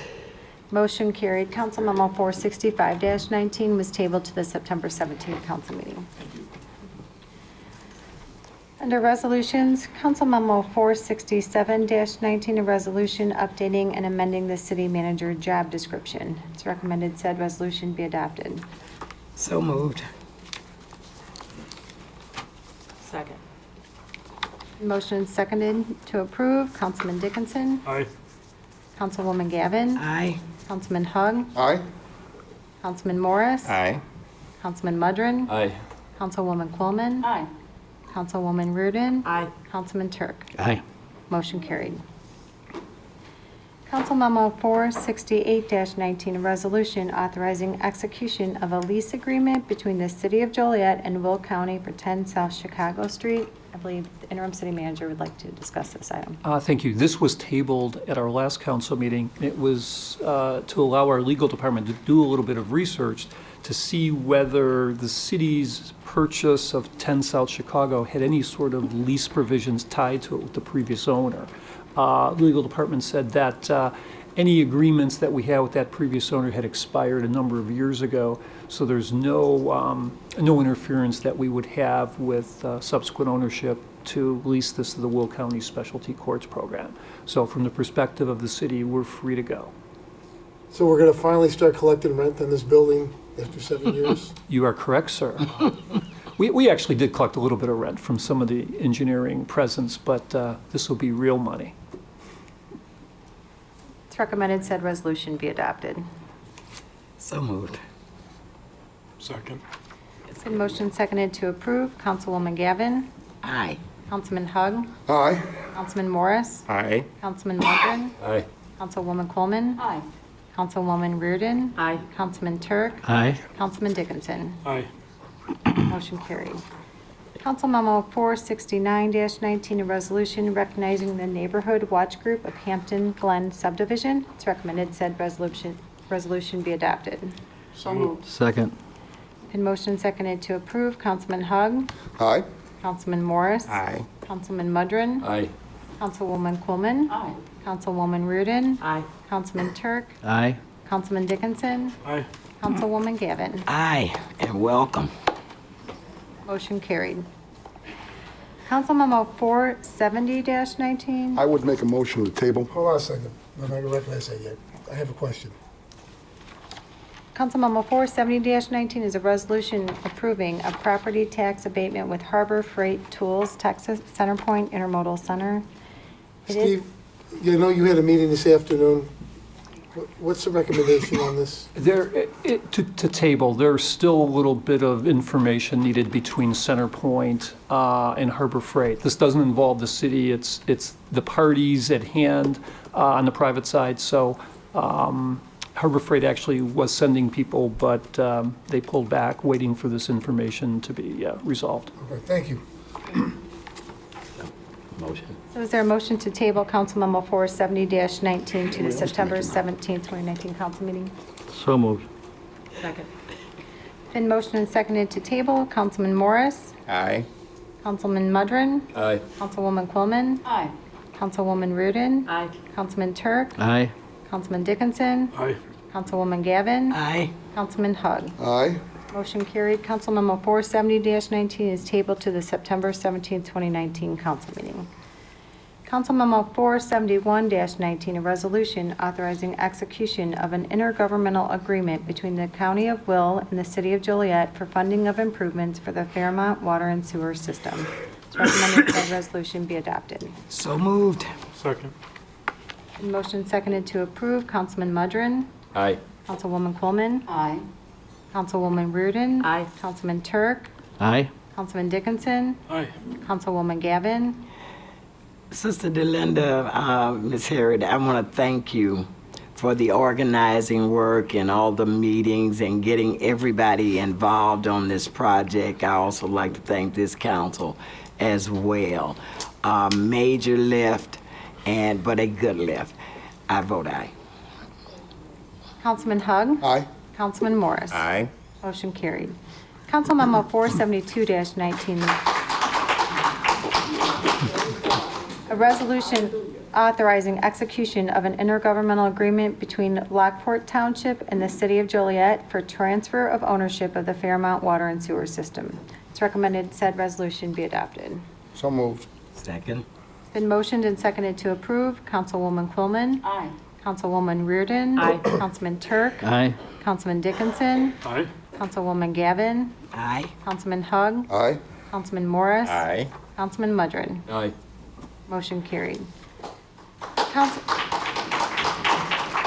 Council Memo 473-19, a resolution authorizing execution of a license agreement between Lockport Township and the City of Joliet for operation of the Fairmont Water and Sewer System. It's recommended said resolution be adopted.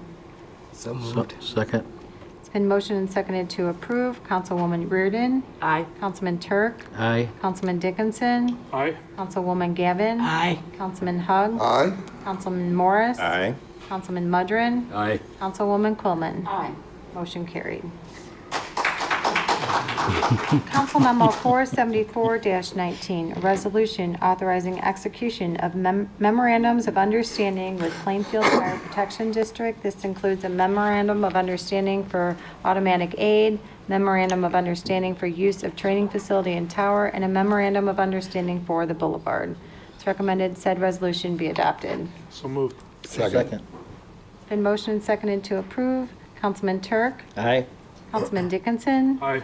Councilwoman Gavin. Aye. Councilman Hug. Aye. Councilman Morris. Aye. Councilman Mudrin. Aye. Councilwoman Quillman. Aye. Councilwoman Reardon. Aye. Motion carried.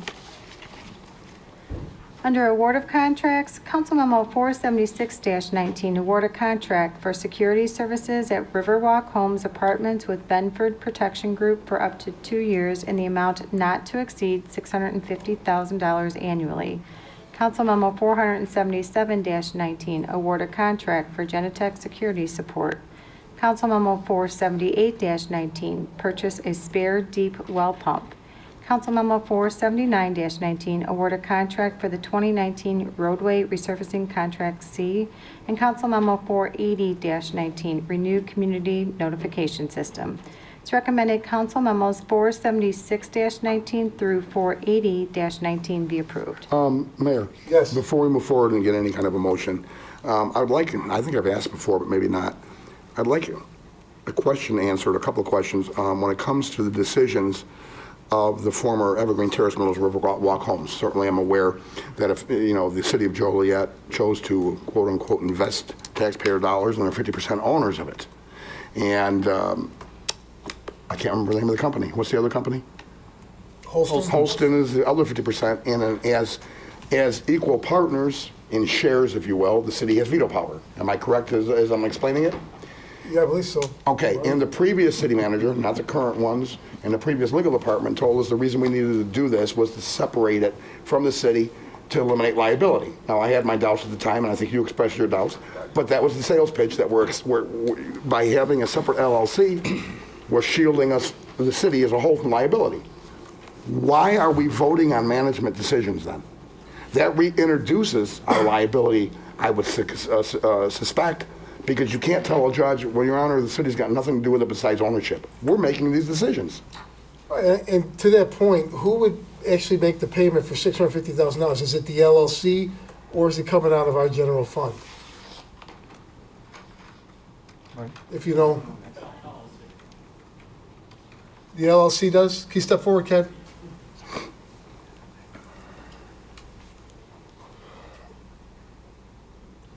Good evening, Mayor and Council. Yeah, the LLC is making that out of their payment, so it's out of their operational funds. Should that be included in in either the memo or the actual contract that we're going to vote on to be paid by the LLC?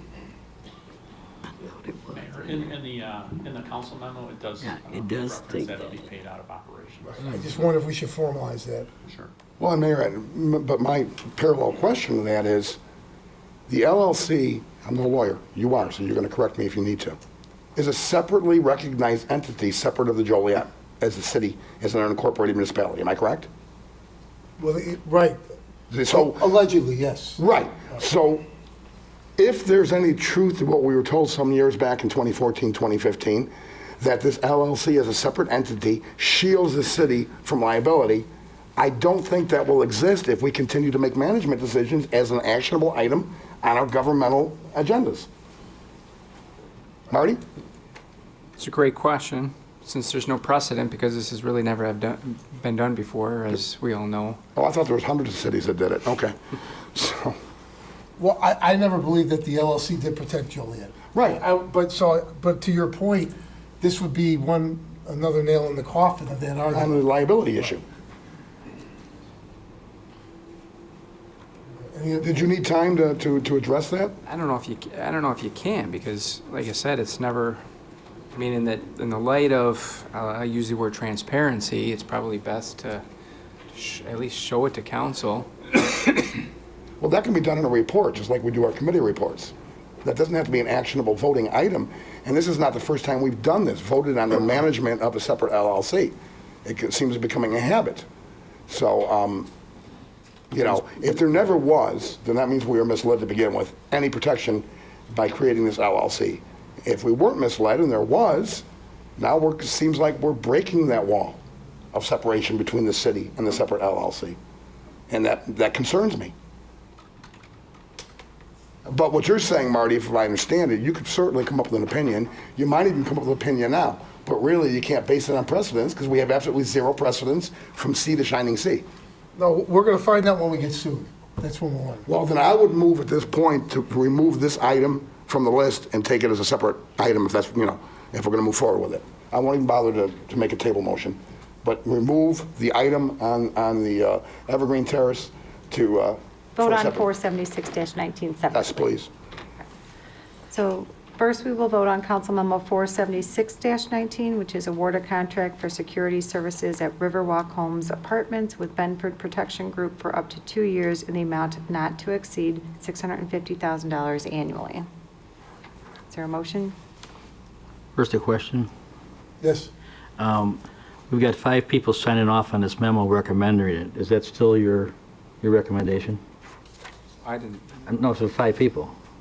City manager, director of finance, budget officer. police chief, purchasing contractors, administrator. Is that still the recommendation of staff?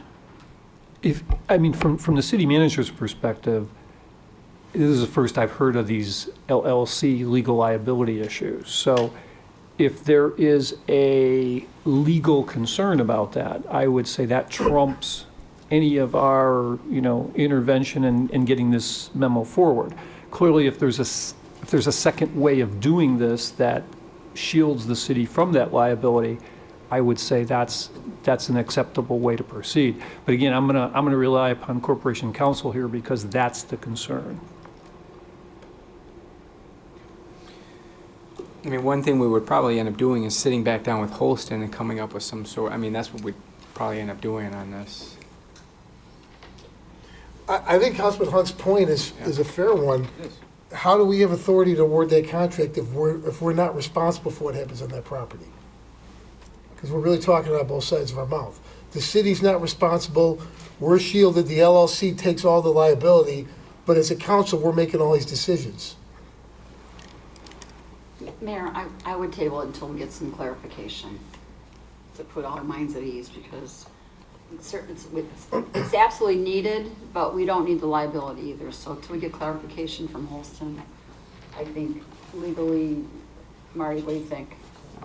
This predates Ken and myself and pretty much everyone over here. I'd make that motion table until we get clarification. I would second. Oh, I'm sorry. I didn't mean to step on your second. She's got a motion for table Yeah, on that. I'm sorry. I just had a question, but now it's been, yeah, I gotta wait. Okay? I gotta wait. It's been motioned and seconded to table Council Memo 476-19, award a contract for the security services at Riverwalk Homes Apartments with Benford Protection Group for up to 2 years in the amount not to exceed $650,000 annually. For the September 17 meeting, we should have it Is that all. enough time? For the September 17th, 2019 council meeting, Councilman Dickinson? Aye. Councilwoman Gavin? Aye. Councilman Hug? Marty, will September 17th be enough time for you to go through all And the if it's- precedent-setting cases that are out there? Yeah, that shouldn't take much time, but I'm not going to make any more comments. I'll just say yes, that should be Okay. it. Aye. Councilman Morris? Aye. Councilman Mudrin? Aye. Councilwoman Quillman? Aye. Councilwoman Reardon? Aye. Councilman Turk? Aye. Motion carried. Council Memo 476-19 was tabled to the September 17th council meeting. Next, we will vote on the remaining award of contracts. So Council Memo 477-19, award of contract for Genetech security support. Council Memo 478-19, purchase a spare deep well pump. Council Memo 479-19, award a contract for the 2019 roadway resurfacing Contract C. And Council Memo 480-19, renew community notification system. It's recommended Council Memos 477-19 through 480-19 be approved. So moved. Second. It's been motioned and seconded to approve. Councilwoman Gavin. Aye. Councilman Hug. Aye. Councilman Morris. Aye. Councilman Mudrin. Aye. Councilwoman Quillman. Aye. Councilwoman Reardon. Aye. Councilman Turk. Aye. Councilman Dickinson. Aye. Motion carried. Amendments, change orders, and payments. Council Memo 482-19, approved change order number 2 to Information Technology Professional Services. Council Memo 483-19, approved change order number 1 for the professional service agreement for pre-treatment program assistance 2019. Council Memo 484-19, approved change order number 6 for the combined sewer overflow long-term control plan Phase 3 wet weather treatment facility project. Council Memo 485-19, approve amendment number 2 to the professional services agreement for the downtown storm and sanitary sewer improvements project. And Council Memo 486-19, approve change order number 5 for the 2018 sanitary sewer improvement program. It's recommended Council Memos 482-19 through 486-19 be approved. So moved. Second. Been motioned and seconded to approve. Councilman Hug. Aye. Councilman Morris. Aye. Councilman Mudrin. Aye. Councilwoman Quillman. Aye. Councilwoman Reardon. Aye. Councilman Turk. Aye. Councilman Dickinson. Aye. Councilwoman Gavin. Aye. Motion carried. Next is the city manager's report. I have one item tonight. Obviously, the city council did approve the job description with a few tweaks for the city manager position. On your seats at the dais, I provided you with a few things that will help us get the overall city manager recruitment process going. The two things we provided you is a draft community profile, job profile to market the position. This really puts some of the, the face of the city and some of the goals and expectations into a job ad. It doesn't go through the, the kind of technical aspects of what the education is and leave it at that. It talks about what are the expectations that the council has, what are the needs, what are the challenges, et cetera. This is similar to what was put together when the last formal recruitment occurred. We've updated it a little bit because some of the goals that were stated in that previous profile had been accomplished, and some new challenges and goals have surfaced. So if the council could please take a look at this, get us any written comments by the end of the week, it'll help us stay on schedule. And schedule is the second item. Obviously, with the approval of the job description tonight, we're in a position where if we tweak this flyer and get this to the various websites, the various professional networks, we could get this job profile and notice out the week of September 9th. As you know, we've talked about a relatively aggressive schedule to get this moving. If we did get this out the week of September 9th, it would allow us to have about a 30-day period for the actual resumes to be submitted. And on that draft schedule we've provided, we show October 11th as being the due date. Anything on this list is certainly subject to your needs, your wishes, your desires. This is a way for us to at least put it in paper to show what are the various parts of this that we'll contend with. Obviously, the tail end is the most variable because depending upon the time a person would need to give notice, you could have a 30, 60, 90-day period after you've made a selection. So please look this over, and as I said, get any comments to us. We know you want to move on this. I certainly want you to move on this. So it's something to just help you get there. That's all for my report. New business not for final action or recommendation. Yeah, I do. I'd like to address our last conversation around Holston and the ability for us to vote on operational management things. So here's my question, Marty, and to you, that if indeed we find out, and I know it might be a hypothetical now, but if we find out that we're not protected or any other things that we have voted on, will that all come back for review to us, depending on the outcome of your legal piece? Probably not, and I'm going to use the security as an example. The city already voted on that, and that contract is now expired, and that's why we're doing a new one. Right. So nothing else that we've ever voted on. We've approved a couple other things, so that doesn't play into that. I just want to make sure. It wouldn't undo anything. It wouldn't undo anything. Other than our potential liability protection. Right. Okay. All right. I'm clear. Larry? Nothing.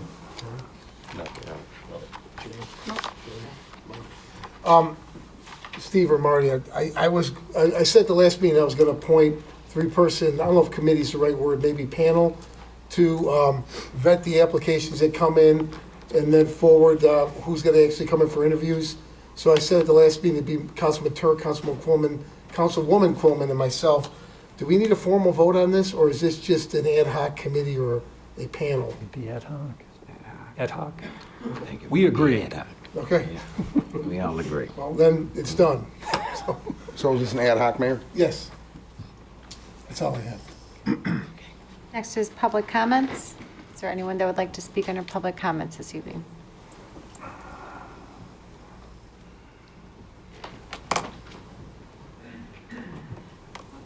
Hi, it's Barb Newberg. I live in New Lenox, and I do own property in Joliet. I'm here to speak on the Cassidy House. In February of 2019, the Illinois Department of Natural Resources notified Thornton's that the Cassidy House was eligible for the National Register and that to demolish the building would have an adverse effect. I am not certain that the City Council was notified of that decision. And when you went into your negotiations to develop a memorandum of agreement between the developer, ID&R, and the city, I'm not sure that that was considered, but I do know for certain that it was never disclosed to the public that this building was eligible for the National Register. In fact, at every turn, when I've read over documents, I see statements by Mike Hansen to the opposite effect, that the building was not eligible. And so that, I wanted to get that into the record, that the state said it would be an adverse effect to tear it down.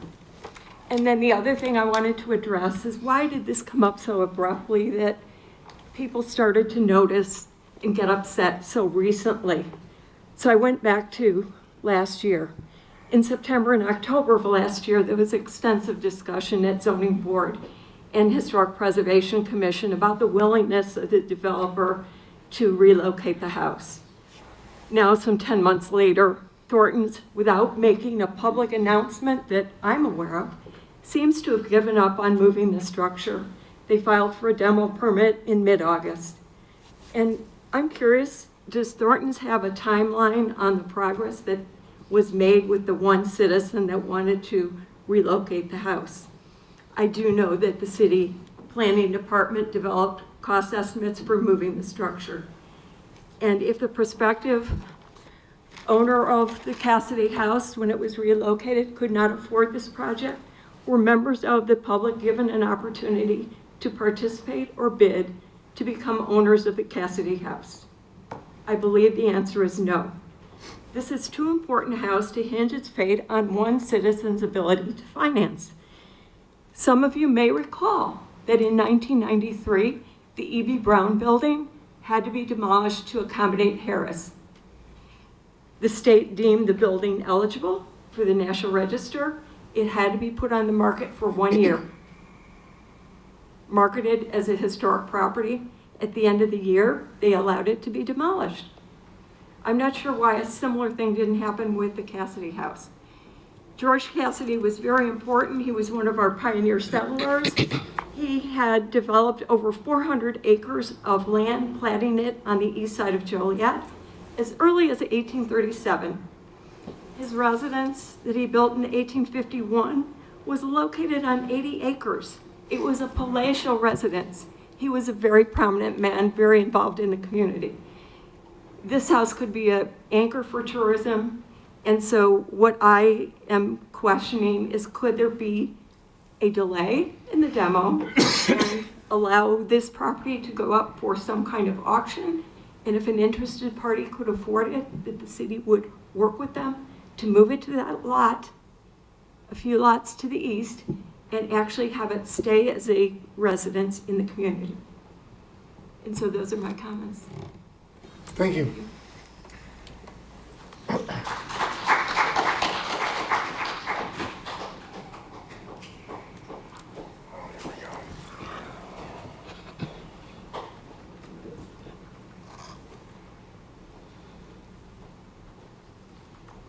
Mary Beth Gannon, Western Avenue.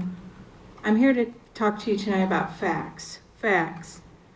On August 21st, I filed landmark designation papers with the city. If you look under your own city municipal codes, 8-612, 8-613, that property has to be treated as a landmark until the process is finished. And part of that process means it goes to Joliet Historic Preservation Commission's meeting in September for preliminary discussion. If it gets through discussion, then a public hearing will be held. Provided it goes through public hearing, then it bounces back to you folks to make the decision. I'm hoping you make the right one. When I look at the August minutes from the Joliet Historic Preservation Commission, Mr. Hansen stated that the developer is interested in exploring the removal of the building to a different location. There have been a lot of comments out there saying we're way too late in the process, etc. Well, many of us are new to this commission. We've only been on it a little over a year, and we were talking about this as soon as we got on the commission. We've always wanted this house saved. If you look at our minutes, it will reflect that. In fact, in September, we crafted a letter that was sent to council members requesting that the building be moved. We've been on top of this. I can't explain why prior commissioners did not landmark the house. You would have to ask them. This is a structure that predates our railroads. It predates the prison, it predates Joliet Iron and Steel. You know, it is eligible to be on the National Register. It's been noted in 2 different occasions that it was eligible. There are many in the community who still believe that an earlier stagecoach route, a north-south road connecting Old Plank Road with Archer Avenue / Collins, would have crossed by the Cassidy property. If you talk to Anthony Rubano with State Preservation, he has indicated that he wasn't aware that people wanted it moved. We need to go back, because I don't think zoning and planning and you folks would have made all these decisions had you been given all the information that it is eligible for National Register. I don't think everyone knew the history of it. And that's where we're at. You know, we have about 1,200 signatures online right now from Joliet residents who want this house saved. Moved, saved, something. They don't want a pile of stones. There are many residents going door to door now with petitions that are printed on paper. They're left at businesses. You can go to one of the local donuts places, I won't name names, and there's a petition there. People want this house saved. We need to follow the process, and it will come back to you in all likelihood. So I would suggest looking at those zoning, at the municipal codes, 8-612, 8-613. And we can landmark this property. It is too important to not landmark. Look at Westfall Bank. Some of you know what that is. It's gone. E.B. Brown, as Barb mentioned. The Fish Mansion. So many houses and buildings here. National Hotel. All these things are gone. We have one thing left of that period, and it needs to be saved. We need to put the almighty dollar second and put our history first. Thank you. Thank you.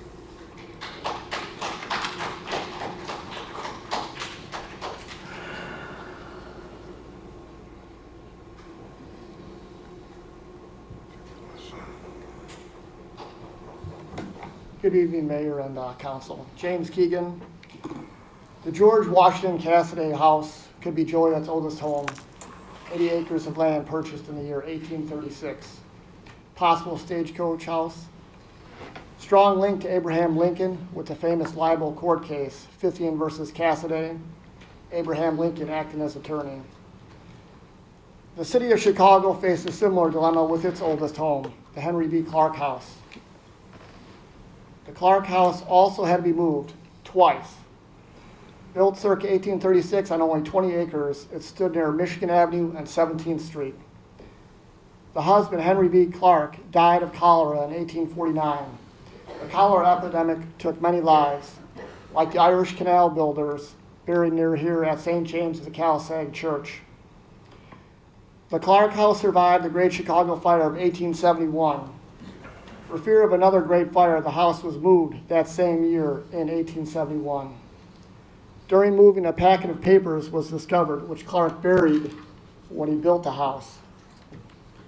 And here's an aside. During ancient shipbuilding, a coin would be placed under the main mast, the tallest mast. They're going all the way back to ancient Rome. One theory is that it's due to the dangers of sea travel. Sailors would need the coins in the world of the dead to pay for passage across the river Styx. It's called mast stepping, still done today, even by the U.S. Navy. So what buried treasure was under the house? That packet of papers included a memorial to U.S. President Martin Van Buren, tax receipts, newspapers of the day, and a statement in Clark's own handwriting. I, Henry B. Clark, am an ardent Democrat. The house also served as a church for 30 years with a famous Pentecostal bishop, making it his working home. The man's name is Bishop Lewis Henry Ford. Sound familiar? The Bishop Ford Expressway is named after him. Most interestingly, in 1977, the city of Chicago moved the house again, but the house had to be moved over L tracks, elevated train tracks.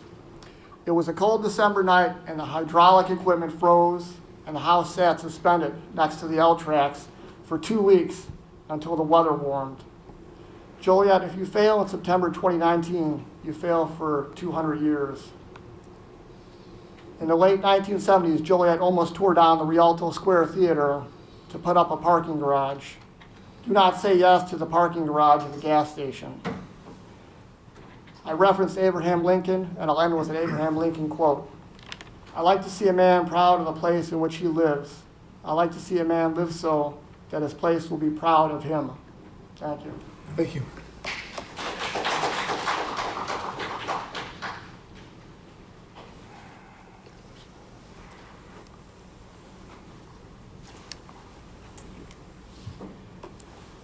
Hello, my name is Stephen Wright. I'm also here in support of the Cassidy Mansion. I'd like to read something real quick I located from the Joliet Historical Society from April 1906.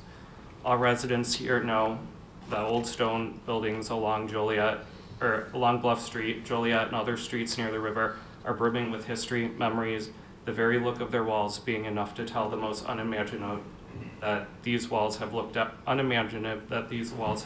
on so much of life of the human race. That was in 1906. By the mid-60s, 60 years later, Bluff Street was gone. I think it's important that we save this house. I'm not saying no to the gas station. The East Side has historically been an underserved neighborhood since the 60s. It's an opportunity, but we're also missing an opportunity to move this home and make it a historical landmark for people to visit and honor the history of one of the earliest residents of Joliet. We've lost Bluff Street. We lost the Woodruff Hotel in 1971, parking lot now. Christ Episcopal Church in the fire in 2006, parking lot. We've already mentioned the E.B. Brown building. And in 1989, our main library branch was firebombed. Did we tear it down and build a new one? No, we rebuilt it, restored it, and added on to it. Saving this house is something important. New Lenox, our neighbors to the east, lost the old brick tavern that was built in the 1840s. Today it's a sign of bricks salvaged from the home and a plaque commemorating a house that was built on that site of bricks fired there in their own kiln. Let's not let the Cassidy Mansion become the old brick tavern in New Lenox. Thank you. Thank you.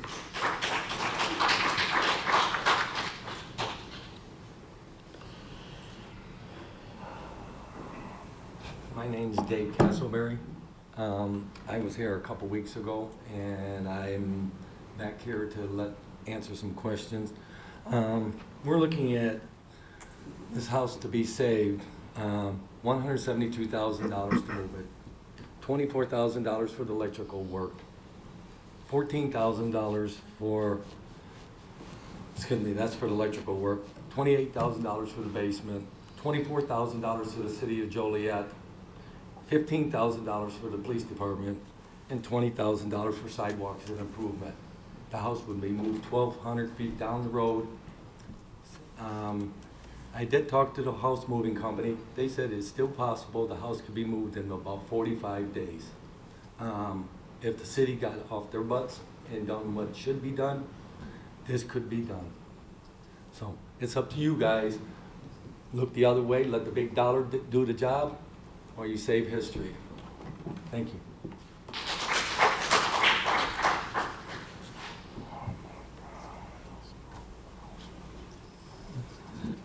I'm Audrey Secco, 205 Crabapple Court. And as I was walking up here, I thought that I would just, first of all, start off by thanking everyone. You've all gotten my emails about this Cassidy Mansion. And I want to thank you for responding, and for the ones that did call me, I appreciate that also. but that doesn't mean you're done hearing from me though either. When I was walking along getting the signatures for the petition, I visited approximately 50 houses. I had 2 flat-out refusals, only one being a homeowner that said he could care less. What you might find interesting is the other houses that I visited. 3/4 of those homeowners were very well aware of the status of this mansion being moved and what is going on here. And they are upset about it being designated for demolition, possibly. Of those people, the emotions ranged from very disheartened to mild anger. And over, I heard the same thing. What is wrong with this city letting this piece of history be destroyed? Many blame it on that. Many felt there was nothing they could do about it. Some thought it was a done deal. Some said they felt intimidated to come before you and speak. But the overall consensus was Joliet people and voters do care, and they do not want this mansion torn down. Many have a real interest and pride in the history of the city. Something I found amazing is many of the residents that I asked to sign the petition gave me stories about their ties to this mansion. I heard about relatives that lived there, someone's grandfather being born there. One lady had a relative back in the early 1900s that worked for one of the Cassidays. Someone's great-great-great-grandmother was a seamstress for Delia Cassidy. And on the stories like this went. My point is, most of the Joliet lifelong residents know and understand the importance of keeping the history of this city intact. The overwhelming opinion was these voters and residents do not want this mansion torn down. They want the city to get involved and help save this. And finally, I'm going to say, think ahead maybe 10, 20, 30 years from now. And when your grandchildren and your great-grandchildren are adults with families living here, what are you going to tell them the reason why you as a city council member didn't save this mansion? Thank you.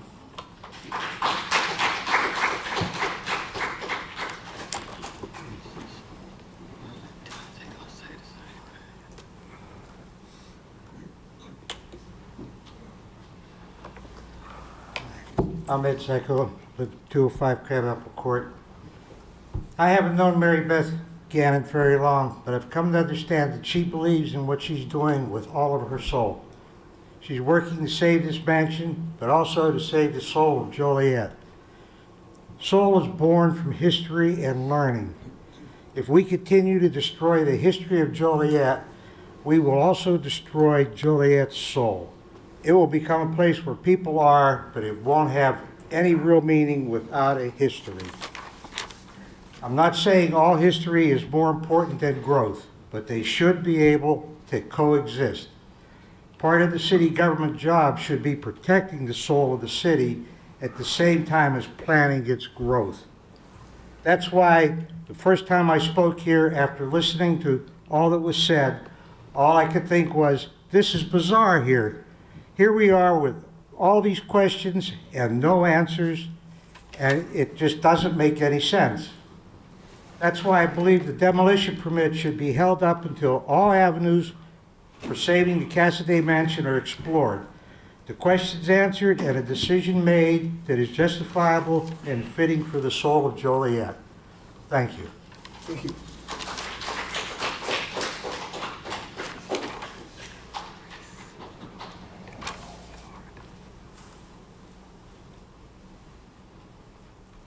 Good evening, Mayor and City Council. My name is Karen Ward. I live in Joliet, Douglas Street. I've spoken before on this matter. This is too important to not think of it carefully. Everyone has a story, and I reiterate just applaud everything everyone has said about saving this house. And I have two quotes I found on preservation. Historic preservation clearly does much more than preserve bricks and mortar. It recognizes that our built history connects us in tangible ways with our past and provides context for the places we occupy and the world we live in. It fuses art with craftsmanship, capacity for modern utility with embodied energy, and progressive ideas for economic revitalization with traditional authenticity. Historic preservation is at the same time wonderfully egalitarian. All socioeconomic classes in every corner of the nation have successfully utilized its principles to protect their heritage and revitalize their communities. And this is from the Executive Director of the Kentucky Heritage Council and State Historic Preservation Officer. I have one more thing I found, and I found this quite interesting. It's called Strangers in the Box, about genealogy. Come, look with me inside this drawer. In this box I've often seen, at the pictures black and white, faces proud, still, and serene. I wish I knew the people, these strangers in the box. Their names and all their memories are lost among my socks. I wonder what their lives were like. How did they spend their days? What about their special times? I'll never know their ways. If only someone had taken time to tell who, what, where, and when, these faces of my heritage would come to life again. Could this become the fate of the pictures we take today, the faces and the memories, someday to be passed away? Take time to save your stories, seize the opportunity when it knocks, or someday you and yours could be strangers in the box.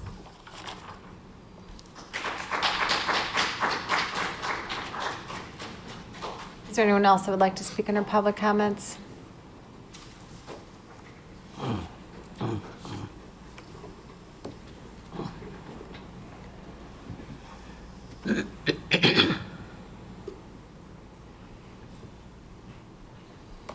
Hi, Teresa Chillis, John Street, Illinois. I'm definitely in favor of saving the Cassidy Mansion, but I wanted to bring up an issue that hasn't been brought up that I believe. I think that having another gas station is not a good idea. I see the future in electric cars personally. There are 200 million electric car owners in America alone today. My dad is one of them. There's a Nissan Leaf, there's a Tesla, there's a BMW version, there's a Chevy Volt. I think that they're going to be a thing of the past. They're bad for the environment. They're going to be cheaper for the consumer. And I think saving part of our history is more important than having a gas station, because I think they're going to be a thing of the past, as I hope they are. Thank you. Thank you.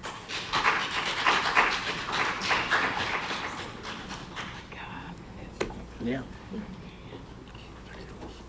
I just wanted to sincerely express just gratitude for your vote tonight for voting down the Cedar Creek. So I appreciate that a lot. Thank you. Thank you. Is there anyone else that would like to speak? Seeing none, next is mayor and council comments. Yeah, I just want to remind everybody about an event Saturday night out at the Chicagoland Speedway. Men Who Cook. It helps with the Children's Advocacy Center, and I know that we'll have several employees out there cooking. For sure the police department will be there. They always do a great job. So good luck, guys. Yes, sir. Just a quick call to action. A couple of weeks ago, we had a meeting, town hall meeting around the violence in the city and the relationships, excuse me, with our police department and the community. So I've been receiving these calls, and here is what we are trying to do. And this is a call to action for people who are extremely serious about joining this think tank, because we want to find solutions, good solutions to decrease the crime and build a community that is is just that, the relationship between our police department, our educators, our children, community leaders, faith-based. So, if you are really serious, I know that we had a few people that took the mic that night and did have some solutions or some ideas or wanted to further the conversation. So if you are that person, please contact me here at bgavinjolietcity.org. We are putting this think tank together. We want to work with law enforcement, community leaders, faith-based, educators, business people. We are really serious about trying to find solutions that uplifts our city and builds our city and the relationship. It's going to take all of us working together to make sure that we lower this crime rate and build a better, safer Joliet. So, bgavinjolietcity.org. Please contact me, and I will certainly make sure you get some information and some times. Thank you. No. I'd like to thank everybody that made the Slammers season attendance success. There'll be a wrap-up meeting later this month and a full report after that time. Kim? I have nothing. Sherry? I'd like to say thank you to everybody who came to the prison event. It was a great success, a beautiful night, and thank you. Couple of things. Regarding the town hall meeting, thank you everyone who participated. Chief Roaster and the deputy chiefs, thank you. But the meeting went okay. I thought it was unfortunate that some people tried to hijack the meeting for their own purposes, which wasn't the reason why we were there. But once we got past that, I thought there was a good dialogue. I do think some people, genuine people, came forward with their concerns. So, also, thank you to everyone involved in the prison break-in. It was all volunteers out there that night. Thank you. Hundreds of people are responsible, especially Greg Peerbolt and Quinn Adamowski and Chris Regis. I think they've been at the focal point of this for the last 2 years. And then finally, last Wednesday, the Collins Street neighborhood group canceled their meeting. They hosted a vigil for a young lady who had passed away in our city. She was a high school student at Joliet Central. It was very well done. It was very well attended. I want to compliment the Collins Street neighborhood group for being aware of what was going on and making that choice and that decision to have that vigil. And that's all I have tonight. Did receive a request for closed session this evening. So is there a motion to go into closed session to discuss personnel, collective bargaining, land acquisition or conveyance pending or threatened litigation, after which the meeting will be adjourned? So moved. Second. Motion and seconded. Councilman Morris? Aye. Councilman Mudrin? Aye. Councilwoman Coleman? Aye. Councilwoman Reardon? Aye. Councilman Turk? Aye. Councilman Dickinson? Aye. Councilwoman Gavin? Aye. Councilman Hug? Aye. Motion carried. Yes,